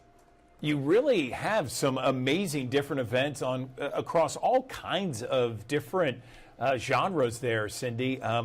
Tell me what it takes to do that at St. Mary's School, and has it always been this kind of broad genre over the last 28 years? Absolutely. So it takes a lot of careful planning and balancing of schedules. We partner a lot, obviously, with the school. So they're very kind to let us operate this program. We really try to balance our season and offer something that the audiences might be familiar with, coupled along with something that they may never have experienced before. For example, this year we're closing with a group called Omnium Circus, and they are an all-inclusive circus, meaning you might have somebody who does not have the use of their legs that is doing aerial work, or we definitely have sign language the whole time interpreting throughout the show. It's an able-bodied circus, so it's reimagining what you see in the circus theatrics and arts. So that's going to be a fun way to bring in new audiences, and they're a relatively new group. It's a big group, but it's going to be fun for people to experience that for the first time. And then we also have some people that, again, some artists that people are already familiar with. We're bringing back the Popovich Comedy Pet Theater, which is amazing. We're doing 2 performances. We don't want to be simple by calling it a cat circus. It's much more than that. They do an incredible job of creating these performance vignettes that are very engaging and funny. Many of our shows that we do, they're not geared towards children, but if you have a child in your life, the kid is going to enjoy it as well. If you don't have a kid in your life, you're going to have a fabulous date night or girls' night out. Buckman is, I neglected to point that out. We are only 288 seats, which makes us one of the smallest venues in Memphis, but truly one of the best. The furthest seat from the stage is less than 40 feet. So every single interaction that you have with these artists is sort of a once in a lifetime experience. It makes it that much more special to be there and to have these experiences where everything the artist says involves the audience. You can't help but interact with them, and it's so very special. So I like to say sometimes that we're the best kept secret in Memphis because we're less than 300 seats. That presents to me actually more opportunity than limitation. I think it's a lot of fun to be this size. You can try any genre and anything. If it doesn't work, you don't do it again. If you have success with it, then you keep going with it. In order to get the big headliner artists that we have to do a lot of route building. We kind of know our lot in life since we are smaller. So we work with agents who are bringing artists, say, from Nashville to Little Rock, for example, or through Kansas City down to Birmingham, and kind of you say, it's worth your while. If you stop in Memphis, you'll have a great night's sleep and a wonderful time performing in our space. And we can do a Thursday night, we can do a Sunday night. We're flexible like that. And that's how we get a lot of the bigger names than we probably would get if we were just trying to bring artists in for the first time. Yeah, the other issue when you have a venue with under 300 seats is the fact that you better get your tickets early because it's going to sell out. I mean, Pure Prairie League, I mean, that's a big name. So we do not have a lot left of that. You are absolutely right. Yeah, I would anticipate. So tell me how some of the girls that go to St. Mary's, how do they react to being there, seeing all these different kinds of genres right there on campus? The girls at St. Mary's are the best, and they are busy bodies, let me tell you. They don't have a lot of free time. So they do get to see the artists while they're here, and they sometimes get to interact. But for the most part, our greater audience comes from the community.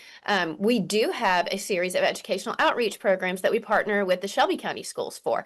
Every artist that we bring, we want to share with the community as much as we can free of charge. So we will be doing school shows with Omnium Circus, with Flamenco Vivo. If we can fit one in with Popovich, we will. And also with Soweto when they come in. So this year we'll be working with Doubletree Elementary, Southern Avenue Charter School, Cromwell Elementary. Brewster has reached out to us. We have some amazing partners. The Shelby County schools are such a great partner for us. Whenever we reach out to them, they just basically say, let me know how many buses and when. And we bring in so many kids, and it's just truly amazing to see them here. And they're so fun, and it's wonderful to watch sometimes their first experience and with a live performer and as an audience member. So how can people get tickets, Cindy? Visit BuckmanArtCenter.com or call me at 901-537-1483. As you mentioned, because it is such an intimate little venue, things do sell out. Leo Kottke will probably come close to selling out. Pure Prairie League is definitely on its way. Klezmatics is another fabulous group we have coming in. They're one of the most famous klezmer groups in the world, Grammy winners. They're selling very well. That'll be in January. But visit our website at BuckmanArtCenter.com. You can choose your own seat. Call that number. Again, we have such incredible assets that make it such an enjoyable night out, and that is our goal. We have free parking. We're located at the corner of Walnut Grove and Perkins Extended. Easy to get in, easy to get out, and there's so many great restaurants around here. Most of our artists perform without an intermission, and our shows typically start at 7, so you're talking about 90 minutes of incredible entertainment and a relaxing evening to see something that will absolutely expand your mind, and then you get to go and have a wonderful date night, girls' night, friend night out. It sounds amazing. Cindy Yunker, director of the Buckman Arts Center at St. Mary's School in East Memphis. We appreciate your time. Congratulations on such a great season ahead with all the anticipation. We appreciate you coming on the digital desk and telling us about it. Thank you. Thank you so much for this opportunity. Have a great day.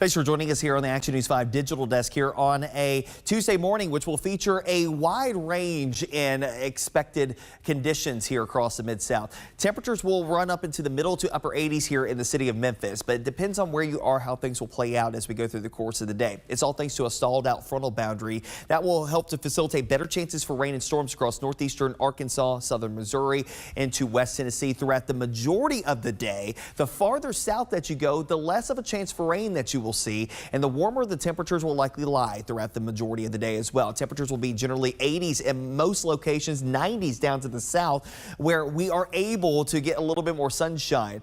But eventually, better chances for rain will likely lie for everybody at that point in time. But it does look like there will be at least some better chances for rain and storms across portions of northeastern Arkansas, northwest Tennessee throughout the majority of the day. Some of that could lead up to some localized flooding concerns. Now, I don't want you to think that we're out of the woods with rain here today, because there will be better chances to emerge as we head through the latter portion of the day into the overnight period into early Wednesday, where we actually do have a risk for a few strong and severe thunderstorms here across the Mid-South.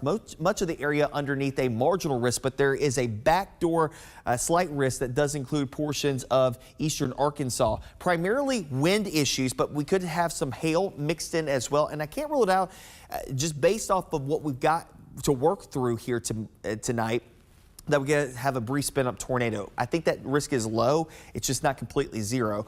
Tomorrow will be more so some gusty wind potential as the frontal boundary moves through the area, and then quieter, obviously, as we head into your day on Thursday. But that'll be as the storm system is exiting. I'm going to open up a time frame here between about 4 p.m. Tuesday through about 2 a.m. on Wednesday, as we'll have a couple of waves of storms to contend with throughout the course of the day. Strong winds, hail potential are primary issues to watch out for here today, but also on top of that, localized flooding, and we can't rule out frequent lightning to go along with it too.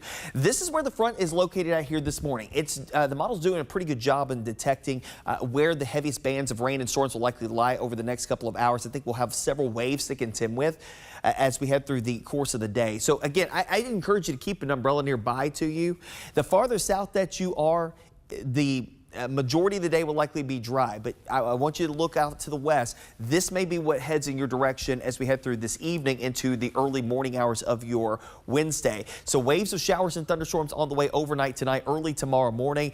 That will continue for the morning commute for some of us into the afternoon hours. Several waves of scattered showers and rumbles of thunder to take us through your Wednesday before this area of low pressure, which is winding through Missouri and northern Arkansas into the early hours of Thursday, starts to scoot off to the east, and eventually that will help to bring us some better weather for the end of this week. How much rainfall could we see? I think there's going to be a pocket here. This is the next 3 days, just so you know, an additional 1 to 3 inches of rainfall across this area. This is that highlight area that we were just talking about that really won't move all that much throughout the course of today. So the vast majority of the rain that we get here will likely happen throughout the course of the day in this area. The farther south that you are, not as much, but there is another band of heavy rain that could form across the Highway 6 corridor. That would likely come from tonight's rain into the early hours of your day tomorrow. But at least once we get past all of this, the weather does quiet down. Great weekend of weather ahead for us. A lot of stuff going on this weekend, mostly sunny skies both on Saturday and Sunday. And I think that will bode well for the Southern Heritage Classic. Of course, all the events associated with the Southern Heritage Classic also looking good Thursday, Friday, and Saturday. Kickoff at 6 p.m., 79 degrees for kickoff. We'll ease our way back down to the low 70s through the end of the game under mainly clear skies for Alcorn State and UAPB, taking on each other over there at Simmons Bank Liberty Stadium. The extended forecast, 87 the high today. And again, it's not a one-size-fits-all forecast. I want to re-emphasize that. It's not a one-size-fits-all forecast, but where we do have active weather, okay, it could be heavy rainfall, the potential for some strong storms. Tonight, we will all have a better chance for seeing showers and storms that will roll us into your Wednesday. Cooler air begins to filter in behind the front as it gets pushed down to the south. Our weather does begin to improve, though, as we head through the course on Thursday. I think we start off with clouds, maybe a few lingering showers. At the end of the day, we'll end up with some sunshine, a mixture of sunshine and some clouds on Friday. Great weather for the weekend. Low humidity as well. That will likely roll us into next week as well. Maybe a small mention of a shower here or there with a weak disturbance by Tuesday, Wednesday, but most spots will likely remain dry.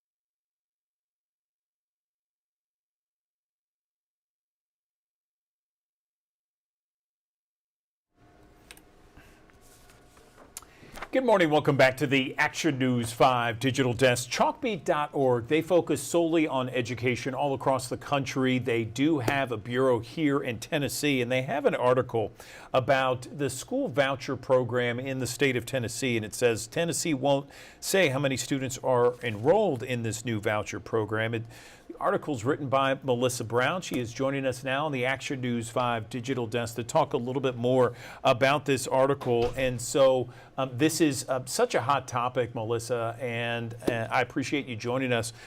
Tell me where things may have gotten off rail a little bit. It just seems like there's some people that are upset about not reporting figures. Is that my understanding? Is that accurate? Good morning. Good morning, and thank you for having me. That's right. The Tennessee General Assembly, passed this legislation to launch Tennessee's first sort of universal voucher program, and applications started in May. And since then, reporters and some lawmakers have been trying to get information about this statewide program. Some really basic questions, how many people had been accepted, how many people had been denied, a few other questions. And the Tennessee Department of Education has just had continually blocked those questions all through the summer. We, after again trying to get a very basic number of how many students have been accepted and were sort of benefiting from this education voucher, in early September, we tried to get that answer and were again denied. And so we ended up writing the story last Tuesday.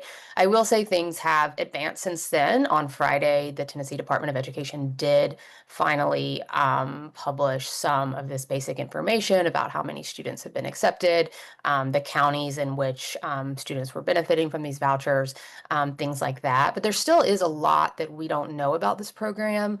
And I think, lawmakers, education advocates, and, media like myself who follow education issues in Tennessee think it's important for the state to be transparent about what's going on with a program that's funded with taxpayer dollars, and the state is kind of standing up for the first time. And so it's important we can understand more about the program to better understand if it's working as intended. Is there still a Tennessee lawmaker that is threatening litigation as a result? Yes, Representative Caleb Hemmer. He is a Democrat from Nashville, and he's been a longtime critic of the voucher program, since it was being debated in the legislature. But he himself had filed several records requests with the department this summer to try to get some information. He specifically, I spoke to him several times. I think he specifically wanted to understand, how many of his constituents, how many students within his district in Nashville might be benefiting from this program, along with a few other pieces of information. And his requests were blocked as well. And so he has been in talks, I think, with the department. He's also been in talks with the Tennessee Attorney General's office, who technically represents lawmakers as sort of their legal representation. And, the last time I spoke to Representative Hemmer, he said he didn't want to file a lawsuit, but he was seriously considering it as an option to try to put some pressure on the department to fulfill his records requests. So you mentioned that there are some new numbers that are released after multiple requests. What kind of numbers can you share with us regarding this issue? Definitely. So the program as designed had 20,000 basically slots or vouchers this year. 10,000 were available in sort of a universal application, which meant anyone could apply, and 10,000 were prioritized for families who fell under a certain income threshold, and kind of a few other small demographics. As of Friday, the department said almost all of them, all of the Education Freedom Scholarships or vouchers had been awarded. I believe it was 19,997 had been awarded out of the 20,000. And so that means that number of students are now enrolled in a private school and are receiving this money. The 3 extra were 3 students or applications that the department tells me are currently in the appeals process. The department says that those 3 are reserved, but they're not technically enrolled and haven't been fully awarded. And then another little piece of information we learned is that while the department received applications from students in 94 of Tennessee's 95 counties, the actual scholarships or vouchers were awarded to participants in 86 counties. So 9 Tennessee counties, students in those counties did not receive vouchers. We're not quite sure why. There's many factors, application time, the availability of private schools in those counties. Several of those were more rural with kind of limited population. And so we're not quite sure why vouchers were not awarded to students in those counties yet. But we're certainly still asking a lot of questions, and I personally still have some records requests outstanding to try to better understand who is benefiting from the program and, if it's working as lawmakers intended. Where can we read your story, Melissa? Yeah, we are at chalkbeat.org. I'm based in Nashville and cover statewide education policy. And then we have a great reporter based in Memphis who is always digging up good education news there in town. Okay, appreciate it. Chalkbeat.org. Melissa Brown joining us on the Action News 5 Digital Desk. Thanks for your time, as always. And we appreciate all that you guys do for education across the state. Yeah, thanks for having me. You got it. All right. Another live look from our High Five camera. Downtown, 81 degrees, 10:11 is the time. We're back in 1 minute.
Welcome back to the Action News 5 Digital Desk. Well, believe it or not, Mempho Music Fest is not that far away. This is scheduled for October 3rd through the 5th. 3 different stages, more than 20 musical acts, and this is at the Radiance Amphitheater at Memphis Botanic Gardens. Such a great time, always a great venue. No question about it. It is a ton of fun. And joining me on the Action News 5 Digital Desk, I'm talking with Mike Smith now, who is talking about the hourly lineup on Mempho Music Fest. Mike, good morning. How are you? Hey, I'm doing great, Andrew. Thanks for having me on. Yeah, so tell me about this lineup that we have going here this year. I know that, increments, we find out who the headlines are, then we find out more of the bands and when they're playing, what days. Now the hourly lineup. Tell me more. Yeah, that's right. We have a great lineup this year. Like you said, 3 great stages with tons of great acts. And yeah, we just released the actual schedule so people can determine, when they can come and get tickets and come out and have a great time. Okay, so tell me a little bit about that. The main headliners for people that are watching right now. We have thousands that watch each and every morning. Perhaps they haven't kept up, but October 3rd through 5th at the Radiance Amphitheater, Memphis Botanic Garden. Let's hear it. Yeah, so Friday and Saturday night we've got the return of a great band, Widespread Panic. They've played the festival a couple of times in the past. Just a huge drawing act. A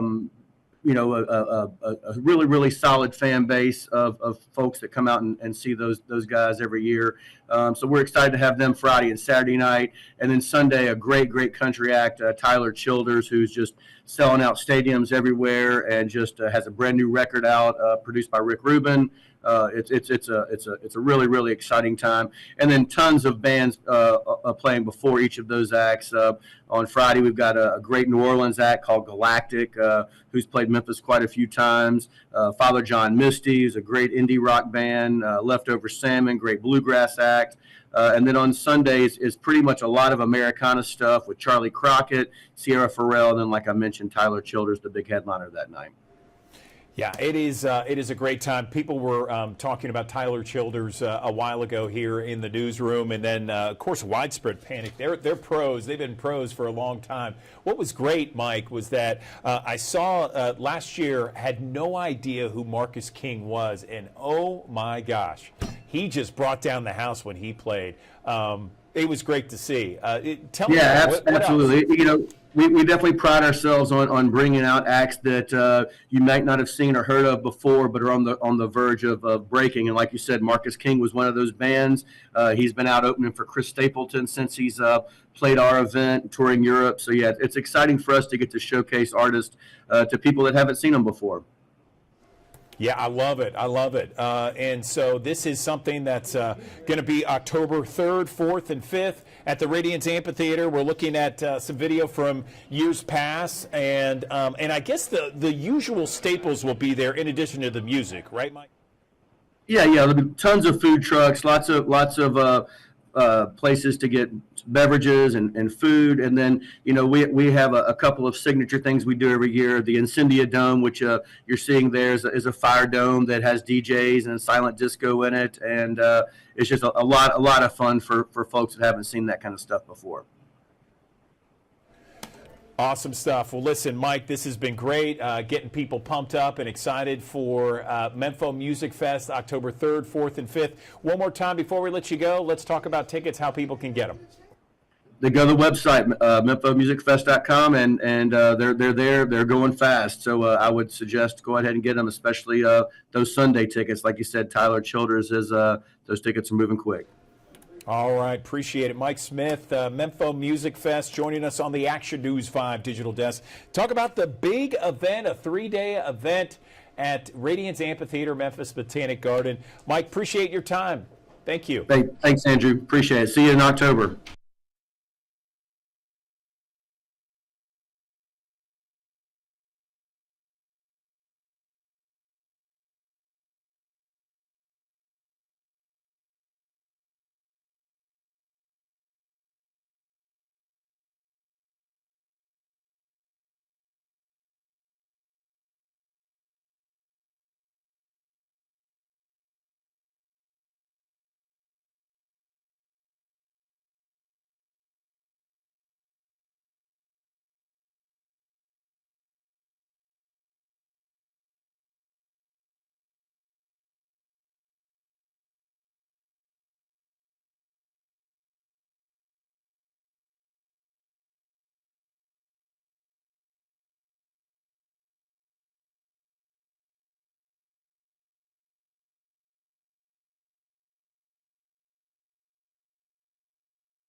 Good morning. Welcome back to the Action News 5 digital desk. There's a recent trend study that came out of Talker Research, and it had all kinds of different things when it came to travel, the latest travel trends, perceptions, ambitions, and generational takes of more than 2,000 customers.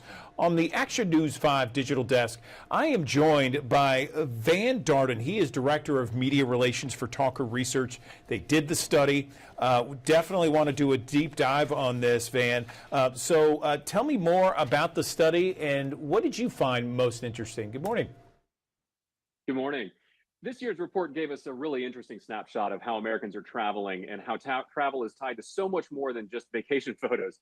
So we've identified 3 major takeaways in this large data set. First, by the numbers, Americans travel 2.5 times a year, spending an average of $3,500 annually. And that's not including luxury or international travel. That's just on domestic travel. Our second big finding is that travel might lead to better mental health. So people reported feeling 67% better after taking a trip, and 40% of people with excellent mental health say that travel is a huge part of their lives, versus 12% of people who would have poor mental health say that travel is a part of their lives. And then third, how technology and social media feeds into inspiration sources. So, for example, YouTube came out overall for the #1 place that people go to find travel inspiration. But Gen Z is turning to TikTok to get inspired, and millennials are embracing some of these emerging AI tools like ChatGPT to get inspired on where to travel and even to help plan their travel. I was going to ask the generational stuff. It's interesting, no question about it, the different generations and where they go for travel ideas and just kind of influence, that sort of thing. What are some of those trips that are on people's wish list, Van? Yeah, we asked a bucket list for people to rank their bucket list. And the #1 that came out on top, 32% of everybody we talked to said their bucket list dream vacation would be taking a road trip across the USA. So that was #1.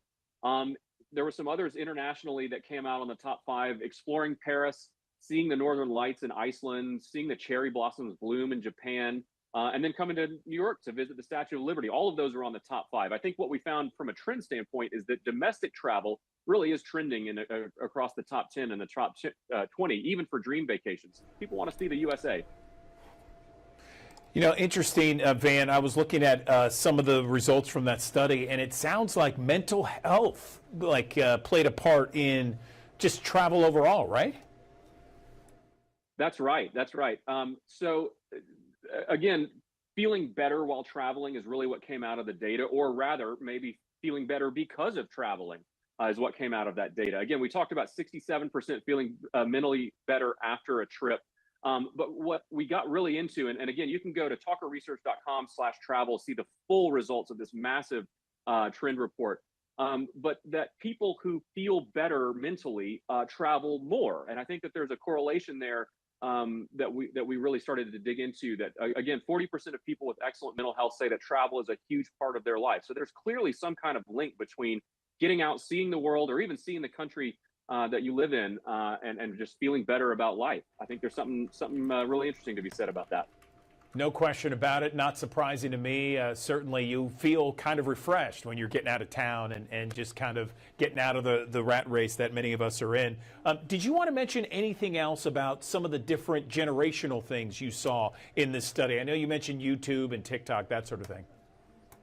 Yeah, so social media definitely was a part of it. I think what was interesting is that millennials came out as the most travel hungry of all the generations. They averaged 4.2 international trips in their lifetime. It may not sound like a lot, but 44% of boomers told us that they have never traveled abroad. So big difference there. And again, not just social media for inspiration, but how people interact with social media is quite a bit different generation to generation.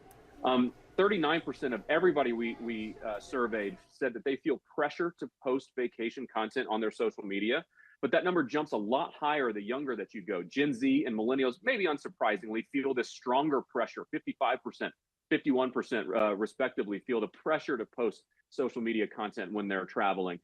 Boomers, on the other hand, just 15% say that they feel pressured to pull out their phones and post while traveling. Then, of course, there's that do it for the gram mindset we've heard of. 1 in 3 people, and that's according to every generation, including boomers, say that they have done things while traveling just to take a picture to post it on social media. Got to do it for the gram. I'm sorry, that's terrible. I'm just kidding. Hey, look, it's research, right? It's what you found in research. Van, thank you so much. Interesting trends. Tell our audience one more time where people can see the full study, because you guys interviewed like 2,000 people, right? That's right, and there's so much more data and so many more trends that we uncovered that we didn't have time to talk about today. Talkerresearch.com/travel. Talkerresearch.com/travel. All right, Van Darden, Talker Research Media Director. Appreciate you coming on the Digital Desk and telling us about all the interesting results that came out of that study. We appreciate it.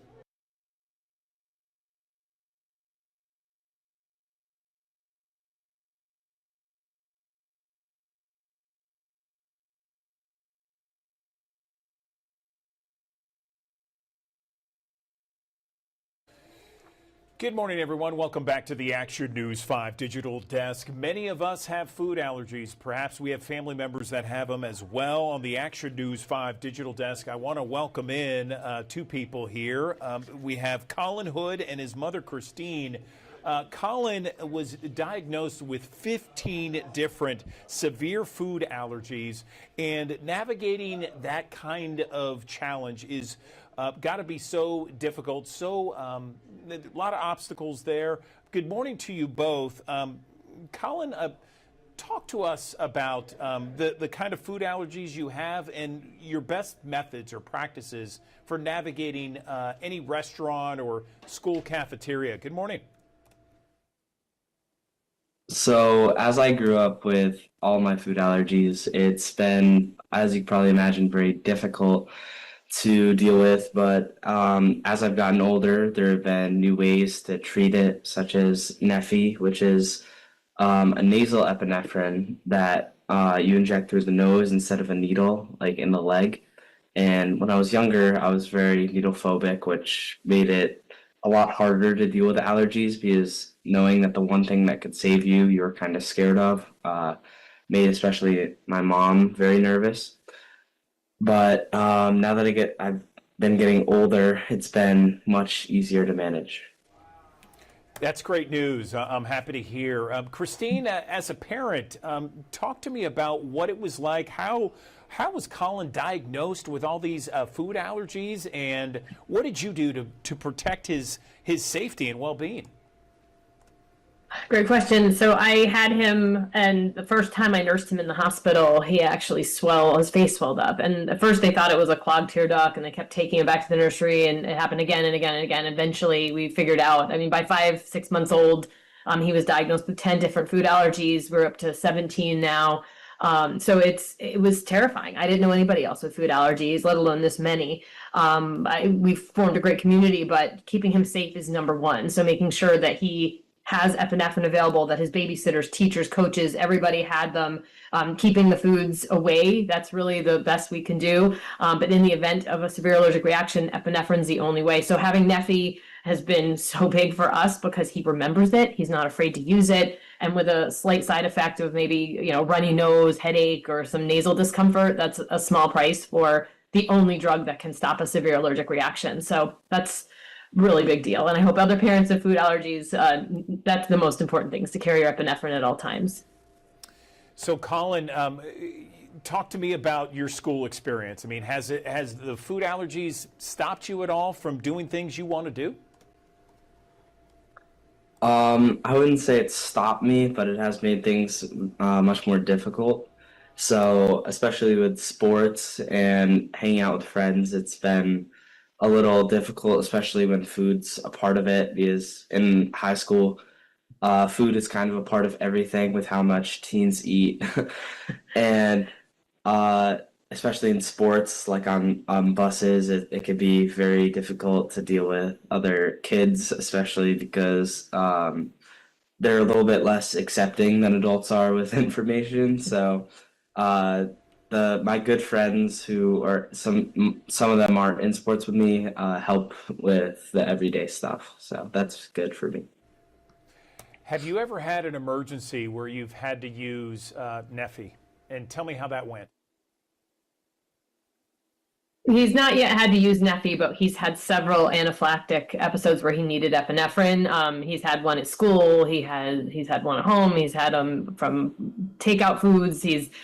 So we've had to administer, but not yet, because Neffy's pretty new. We've not yet had to administer Neffy, but I have all the confidence that it has the ability to stop anaphylaxis the same way as any other epinephrine. Anything else you want our audience to know? We have thousands of people who watch on the Action News 5 Digital Desk every morning. I open it up to both of you. Anything else you want to mention before we let you go? Yeah, I'd just like to say that with back to school season, there's so much out there. Talk to your teachers. Make sure that your school nurses and administrators have policies and procedures in place. There's a new expert recommendations out by the CDC called Food Allergy Management in Schools, expert recommendations. And they are like a checklist of how to keep people safe and, more importantly, included in activities. So be ready, stock your epinephrine, make sure you have your Neffy, and have your action plans in place, and you can go back to school. So go to Neffy.com or your healthcare provider, and they can make sure you have everything you need so that you can be safe and included at school. And hand sanitizer does not work at removing food proteins. Hand washing is the best thing it can do, or hand wipes. That's good advice there, Christine. Colin, what would you say to another student that perhaps is dealing with food allergies at school and with their friends? Safety always comes first, so always put yourself before others. I know that might sound a little bit selfish, but with allergies, you really have to make sure you're safe. And if you're as diligent as possible and you take caution in social scenarios, you'll be fine. All right. Well, Colin and Christine, thank you so much for joining us on the Digital Desk. We appreciate your time. Thank you. Very valuable information you passed along. We appreciate it. Thank you so much. Good morning. Welcome back to the Action News 5 Digital Desk. I want to show you this. This is something called Puppy Pals. And Puppy Pals Live is going to be at the Mid-South Fair. Of course, the Mid-South Fair in South Haven at the Lander Center, September 25th through October 5th. Admission is free on October 1st until 4 o'clock. And Puppy Pals Live is going to be at the Mid-South Fair. It's an America's Got Talent contestant, has performances each day of the fair. I'm joined on the Action News 5 Digital Desk right now by Wesley Williams. He is CEO and creator of Puppy Pals Live, joining us on the Digital Desk. So, Wesley, tell me more about this show. Good morning. Yeah, absolutely. Thank you so much for having us and sharing the word about the Mid-South Fair. We're so excited to be there. And we're going to have shows every day, so come out and see us. A little bit about Puppy Pals. Puppy Pals was a passion project of mine. I tried to buy a petting zoo when I was 6 years old, and that doesn't work too well when you have a homeowners association. So I've loved animals from a young age, had rescue dogs growing up, and then I was traveling the nation as a unicyclist when I got my first pet. Then became my second, my third, and then Puppy Pals became a thing that's much bigger than me now, and travels the nation 11 months out of the year, performing these incredible stunt dog shows, starring mostly rescue dogs. So it's an incredible testament to rescue dogs and dogs in general. They do incredible things in the show that you just won't believe. Yeah, you know what? That was an impressive piece of video there that we were just watching with all the different acts and jumping through hoops, that sort of thing. You were on America's Got Talent. A lot of people watch that on our show or on our affiliate. We're an NBC affiliate here. So tell me how that experience went for you.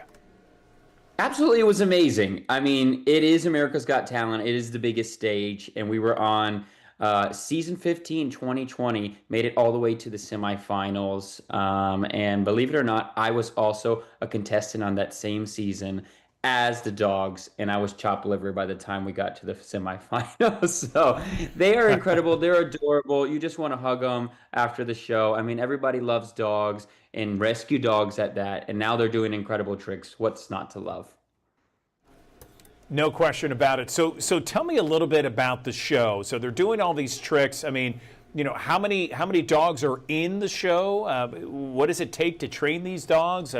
What's the interaction with the audience?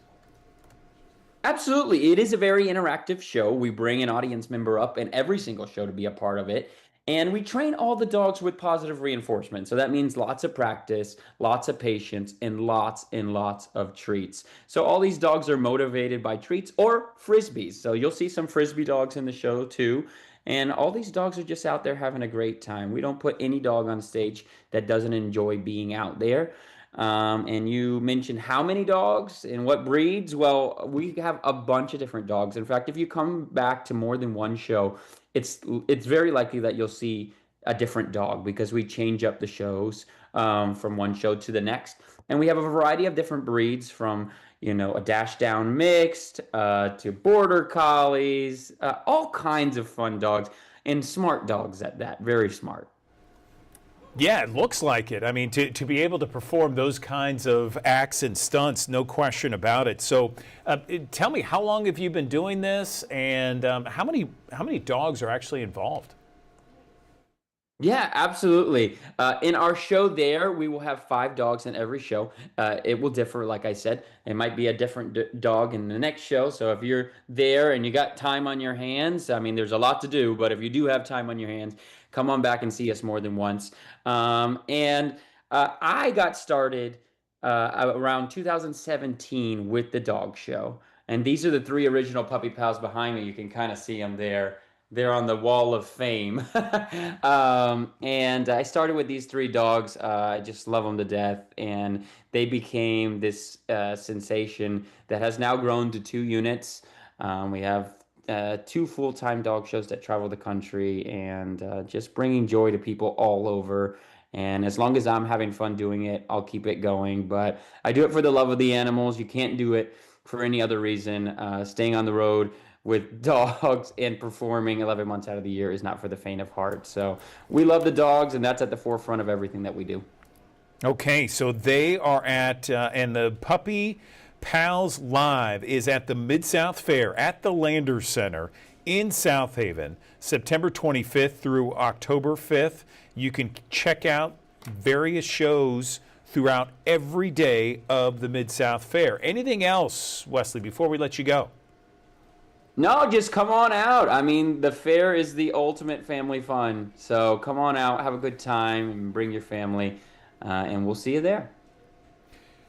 I can't get enough of this video. This video is fantastic. You can just see him enjoying everything, a crowd-pleasing group of dogs for sure, and looks like it's going to be great fun. Thanks for coming on the Digital Desk. Congratulations on all your success, Wesley, and look forward to Puppy Pals Live.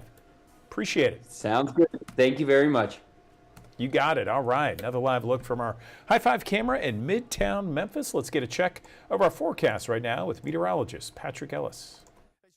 Here on the Action News 5 Digital Desk here on a Tuesday morning, which will feature a wide range in expected conditions here across the Mid-South. Temperatures will run up into the middle to upper 80s here in the city of Memphis, but it depends on where you are, how things will play out as we go through the course of the day. It's all thanks to a stalled out frontal boundary that will help to facilitate better chances for rain and storms across northeastern Arkansas, southern Missouri, into West Tennessee throughout the majority of the day. The farther south that you go, the less of a chance for rain that you will see, and the warmer the temperatures will likely lie throughout the majority of the day as well. Temperatures will be generally 80s in most locations, 90s down to the south, where we are able to get a little bit more sunshine. But eventually, better chances for rain will likely lie for everybody at that point in time. But it does look like there will be at least some better chances for rain and storms across portions of northeastern Arkansas, northwest Tennessee throughout the majority of the day. Some of that could lead up to some localized flooding concerns. Now, I don't want you to think that we're out of the woods with rain here today, because there will be better chances to emerge as we head through the latter portion of the day into the overnight period into early Wednesday, where we actually do have a risk for a few strong and severe thunderstorms here across the Mid-South. Much of the area underneath a marginal risk, but there is a backdoor slight risk that does include portions of eastern Arkansas. Primarily wind issues, but we could have some hail mixed in as well. And I can't rule it out just based off of what we've got to work through here tonight, that we're going to have a brief spin-up tornado. I think that risk is low. It's just not completely zero. Tomorrow will be more so some gusty wind potential as the frontal boundary moves through the area, and then quieter, obviously, as we head into your day on Thursday. But that'll be as the storm system is exiting. I'm going to open up a time frame here between about 4 p.m. Tuesday through about 2 a.m. on Wednesday, as we'll have a couple of waves of storms to contend with throughout the course of the day. Strong winds, hail potential are primary issues to watch out for here today, but also on top of that, localized flooding, and we can't rule out frequent lightning to go along with the two. This is where the front is located out here this morning. It's the model's doing a pretty good job in detecting where the heaviest bands of rain and storms will likely lie over the next couple of hours. I think we'll have several waves to contend with as we head through the course of the day. So again, I'd encourage you to keep an umbrella nearby to you. The farther south that you are, the majority of the day will likely be dry, but I want you to look out to the west. This may be what heads in your direction as we head through this evening into the early morning hours of your Wednesday. So waves of showers and thunderstorms on the way overnight tonight, early tomorrow morning.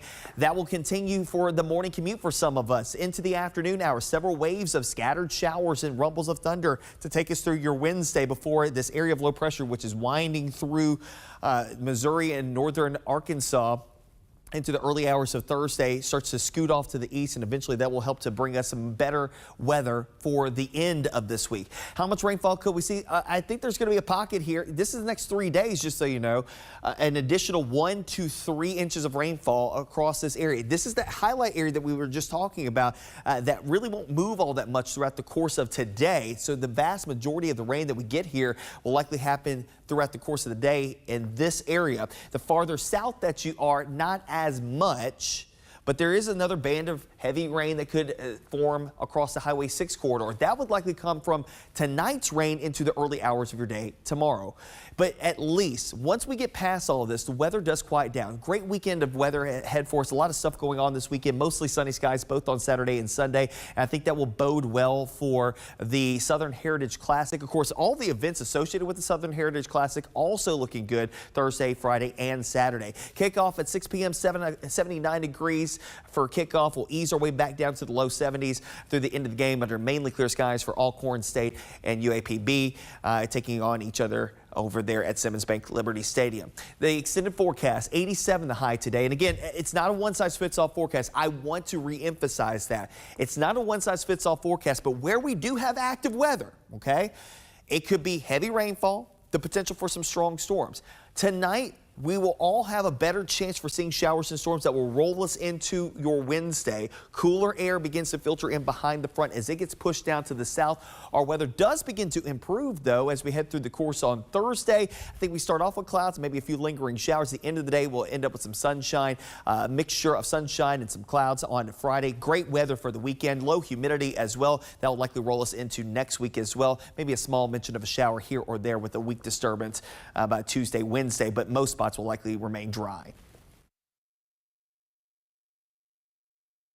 All right, back here in the Action News 5 digital desk, the Centers for Disease Control and Prevention has launched a brand new campaign I want to tell you about. This campaign is to help educate youth, prevent substance abuse, and combat overdose deaths. In fact, this campaign, it's called Free Mind, provides information and resources to youth between the ages of 12 to 17 and their parents and caregivers about substance abuse, mental health, and the connection between the two. Joining me now on the Action News 5 digital desk, I am joined by Dr. Grant Baldwin. He is the director of the CDC Division of Overdose Prevention.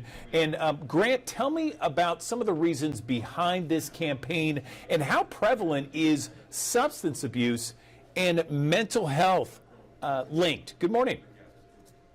Yeah, good morning. Pleasure to be here. So as our teens experience stress, anxiety, worry, and even bouts of depression, we need to make sure that they're turning away from substance use and turning towards healthy coping. We're in the midst of a mental health crisis. We know that 4 in 10 American high schoolers report persistent feelings of sadness and hopelessness lasting for over a couple of weeks, and 1 in 5 have reported contemplating suicide. And there's real consequences if you do use substances in the here and now and long term. In the here and now, we all are aware of the impact of fentanyl. Fentanyl is widely available and laced into counterfeit pills, and the use of substances that contain fentanyl can be lethal on a single use. And long term, we know that substance use initiation in the teen years can lead to problematic use and even addiction in adulthood, as well as a range of other health problems. So tell me, what are the warning signs, Grant, when it comes to this type of abuse that mental wellness and drug abuse or substance abuse that is so, it seems to be so prevalent these days. What are the warning signs for parents out there? Yeah, I'm a parent myself, and we all know our teens the best. So you should look for things like change in mood, unusual irritability. Maybe they're more withdrawn than they usually are. Once they're back in school, maybe their school performance changes, sudden weight loss or weight gain. All of these things are signs that our teens are struggling with their mental health. And we need to set up as parents a kind of a judgment-free zone to have open-ended, crucial conversations with them in ways that they can both feel our unconditional love and safe, and long-term for us to be able to connect them to a licensed professional counselor or social worker, or if necessary, to even call a crisis line like 988. I'm a parent as well, Grant. I mean, is it the phones? Is it all the screen time? I mean, what's causing it? Do we know? Yeah, it's a combination of things, but you flagged a couple of things that are absolutely a part of it. It's some of the social isolation that came out of the pandemic, but as well as the increased amount of time on our phones and social media and the impact that has on the mental health of our teens. So let's talk about this Free Mind campaign that's going on. How can we all get involved, and how can we help the current situation? Because it's at crisis level, wouldn't you say? Yeah, so that's one of the main reasons we developed Free Mind. So for parents and caregivers, we have fact sheets and conversation starters to begin to have some of the crucial conversations that we spoke about. For teens themselves, it's a campaign focused on empowerment and personal agency. Teens are really the captains of their own ship, if you will. The goal here is for teens to understand that the risks of substance use on brain development, but more importantly, that it's okay to not be okay and to reach out to a parent or caregiver to ask for help, because they are in a position to make some of those connections to get you the help you need. You can go to cdc.gov/free mind for more information. For teens, it includes an interactive gaming app, a graphic novel, a bunch of things that are kind of teen speak, if you will.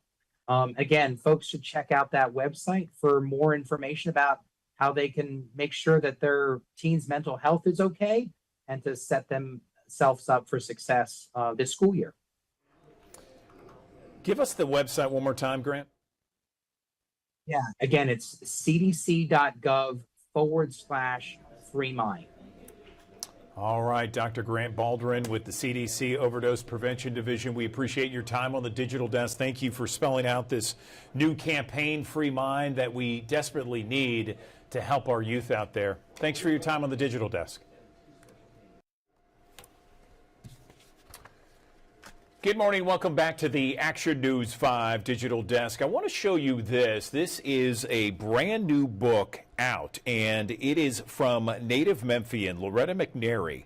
And in it, there are all kinds of different uplifting, positive messages, like you are valued, you are needed, you are enough. And this book, Live Like You Believe, in just a few weeks, has inspired readers all the way from Florida to Dubai, sparking personal transformation, book club discussions, and women's retreats. I'm joined on the Action News 5 digital desk by Loretta herself. She is joining us to talk a little bit about this book. And Loretta, good morning to you. Tell me why you wrote this book. Good morning, Andrew. Thank you so much for this amazing opportunity. The book actually wrote me. I thought I was just putting my thoughts down. I actually started 2 other books prior to this book and didn't want to edit because that meant I had to finish it and follow through. I wasn't quite ready, nor was God ready for those books to be released. So my uncle, Robert Shorter, he was admitted to the ICU in April. 4 days later, he died. But while he was in the ICU, the Lord gave me this vision that he was living while he was dying. He was well aware he was dying, but he was living. He was singing. He was talking to us. He was telling us to prepare everything. And it was sad and happiness at the same time. So I went home trying to digest it and just put those other 2 books aside and started writing this book. God gave me the term, Live Like You Believe. I wrote it in like 12 hours, 14 hours. trademarked the name, and here we are, had it professionally edited, created the cover myself. My son and I decided that we would go with this, no picture, no anything. And here we are, Live Like You Believe, to tell people in the crushing, in the shrinking, you got to stop it. You are still loved. You're still valued. Everything that's within you, every dream you have, is still accessible and reachable. You just got to deal with your hurt and quit shoveling more hurt on top of hurt without dealing with it. So, Loretta, a lot of times people write books about themselves or their life lessons. Who did you write this book for? And, we have thousands of people who watch each and every morning here on the Digital Desk. Who is it for out there, Loretta? Initially, Andrew, it was for women who I knew were showing up day after day, being there for everybody, and going home and crying and in despair and sad. And then they get up in the morning and they repeat. What I found out by conversations and feedback, men are this book is resonating with them too. They're saying, that's my story. Loretta, how did you know? They take the book everywhere. It's been on airplanes, on beaches. It's in Australia now. It's in Japan now. Because once people read it, they identify with it, and then it becomes their anthem song as well. So I wrote it for me to heal, but the book ended up healing, countless other people as well. So if a lot of times when people will write something, they can only put a small portion in the book, but the topic or the subject matter, they know much more than what they can fit in this book. Where did all this information come from? Where is this your life story? Is it your life lessons? How do you approach something like this kind of project? Well, I knew I wanted to, it was therapy for me at first, right? I was writing my Queen Esther season, and the Lord turned it into something that I had to really be vulnerable and transparent, and other to help heal and initiate conversations about healing and shrinking and imposter syndrome and giving up on your dreams. So I wanted to make sure I told stories that were relevant. Like my story is the first chapter. And then there's a story of Queen Esther and how, she was taken from her home and she was put into a position to save other people. And she could literally be killed for it. And so I wanted to not like be killed for it, but I wanted to be in a position where I could help other people with my story and do something that moves the needle to peace and happiness and joy in a person's life right where they are today, without tons of accolades and money and people calling their name, but they got to have it themselves. And so I just started writing. And once the accolades, the comments start coming in, it had to be a conference so that people had a place to go for more and to really deal with this new version of who they are and who they want to be. A lot of people might ask, okay, Loretta, it's a self-help book. I see them all the time on the bookshelves. What makes yours different? I don't call it a self-help book, because that's the problem that got us here. We're trying to help ourselves individually, isolated. This is a book that creates community. Yes, I can relate to this. Yes, I'm performing inspiration. I'm performing like everything is okay. Everything is not okay. And this book gives you permission to not be okay, but not to stay there. You have to do the work. You have to heal. You have to rise, and you are called to lead, whether it's your family, on your job, in your church, or just yourself. And as you can see, that little baby right there, there's actually one of my not my grandbaby, but a cousin's cousin's baby. And so the baby was blessing the book too. So everybody who touches it, they receive some kind of energy from it, not being psycho blah blah, but just it's special. It's not just your ordinary self-help book. If you could give a reader maybe one takeaway from your book in a sentence, what would it be, Loretta? Everything that you've ever gone through that shook you, broke you, caused you to smile, gave you joy, and then shook you and broke you again, is all needed so that you are stronger, you're wiser, you yourself learn to love yourself so that you can rinse and repeat for somebody else, the next person that's broken that you'll meet. You can give them courage and inspiration. All right, Loretta McNary, author of Live Like You Believe on the Action News 5 Digital Desk. Congratulations on writing this book and all of your success. We appreciate your time, and best of luck in the future. Thank you, Andrew, and the same to you. You're so incredibly amazing in our community. We appreciate you for telling these stories that can't be told without you, so thank you. Well, I appreciate those comments, Loretta. Thank you very much. Through this evening into the early morning hours of your Wednesday. So waves of showers and thunderstorms on the way overnight tonight, early tomorrow morning. That will continue for the morning commute for some of us into the afternoon hours. Several waves of scattered showers and rumbles of thunder to take us through your Wednesday before this area of low pressure, which is winding through Missouri and northern Arkansas into the early hours of Thursday, starts to scoot off to the east, and eventually that will help to bring us some better weather for the end of this week. How much rainfall could we see? I think there's going to be a pocket here. This is the next 3 days, just so you know, an additional 1 to 3 inches of rainfall across this area. This is that highlight area that we were just talking about that really won't move all that much throughout the course of today. So the vast majority of the rain that we get here will likely happen throughout the course of the day in this area. The farther south that you are, not as much, but there is another band of heavy rain that could form across the Highway 6 corridor. That would likely come from tonight's rain into the early hours of your day tomorrow. But at least once we get past all of this, the weather does quiet down. Great weekend of weather ahead for us. A lot of stuff going on this weekend, mostly sunny skies both on Saturday and Sunday. And I think that will bode well for the Southern Heritage Classic. Of course, all the events associated with the Southern Heritage Classic also looking good Thursday, Friday, and Saturday. Kickoff at 6 p.m., 79 degrees for kickoff. We'll ease our way back down to the low 70s through the end of the game under mainly clear skies for Alcorn State and UAPB, taking on each other over there at Simmons Bank Liberty Stadium. The extended forecast, 87 the high today. And again, it's not a one-size-fits-all forecast. I want to re-emphasize that. It's not a one-size-fits-all forecast, but where we do have active weather, okay, it could be heavy rainfall, the potential for some strong storms.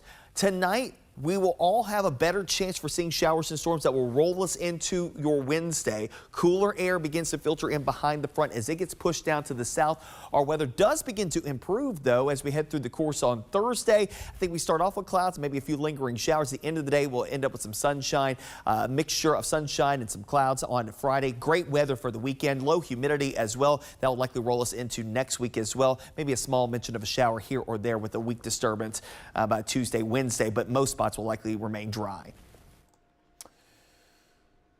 Okay, that does it for us here at the Action News 5 Digital Desk. Have yourself a wonderful afternoon. We got Action News 5 midday coming up at the top of the hour. Jerry Askin, Ariana Poindexter, they'll take you through the next hour or so with your headlines and your forecast for the next 7 to 10 days. And then join us once again tomorrow morning at 7 o'clock for another edition of the Digital Desk. We go from 7 until 11 Monday through Friday. We'll see you then.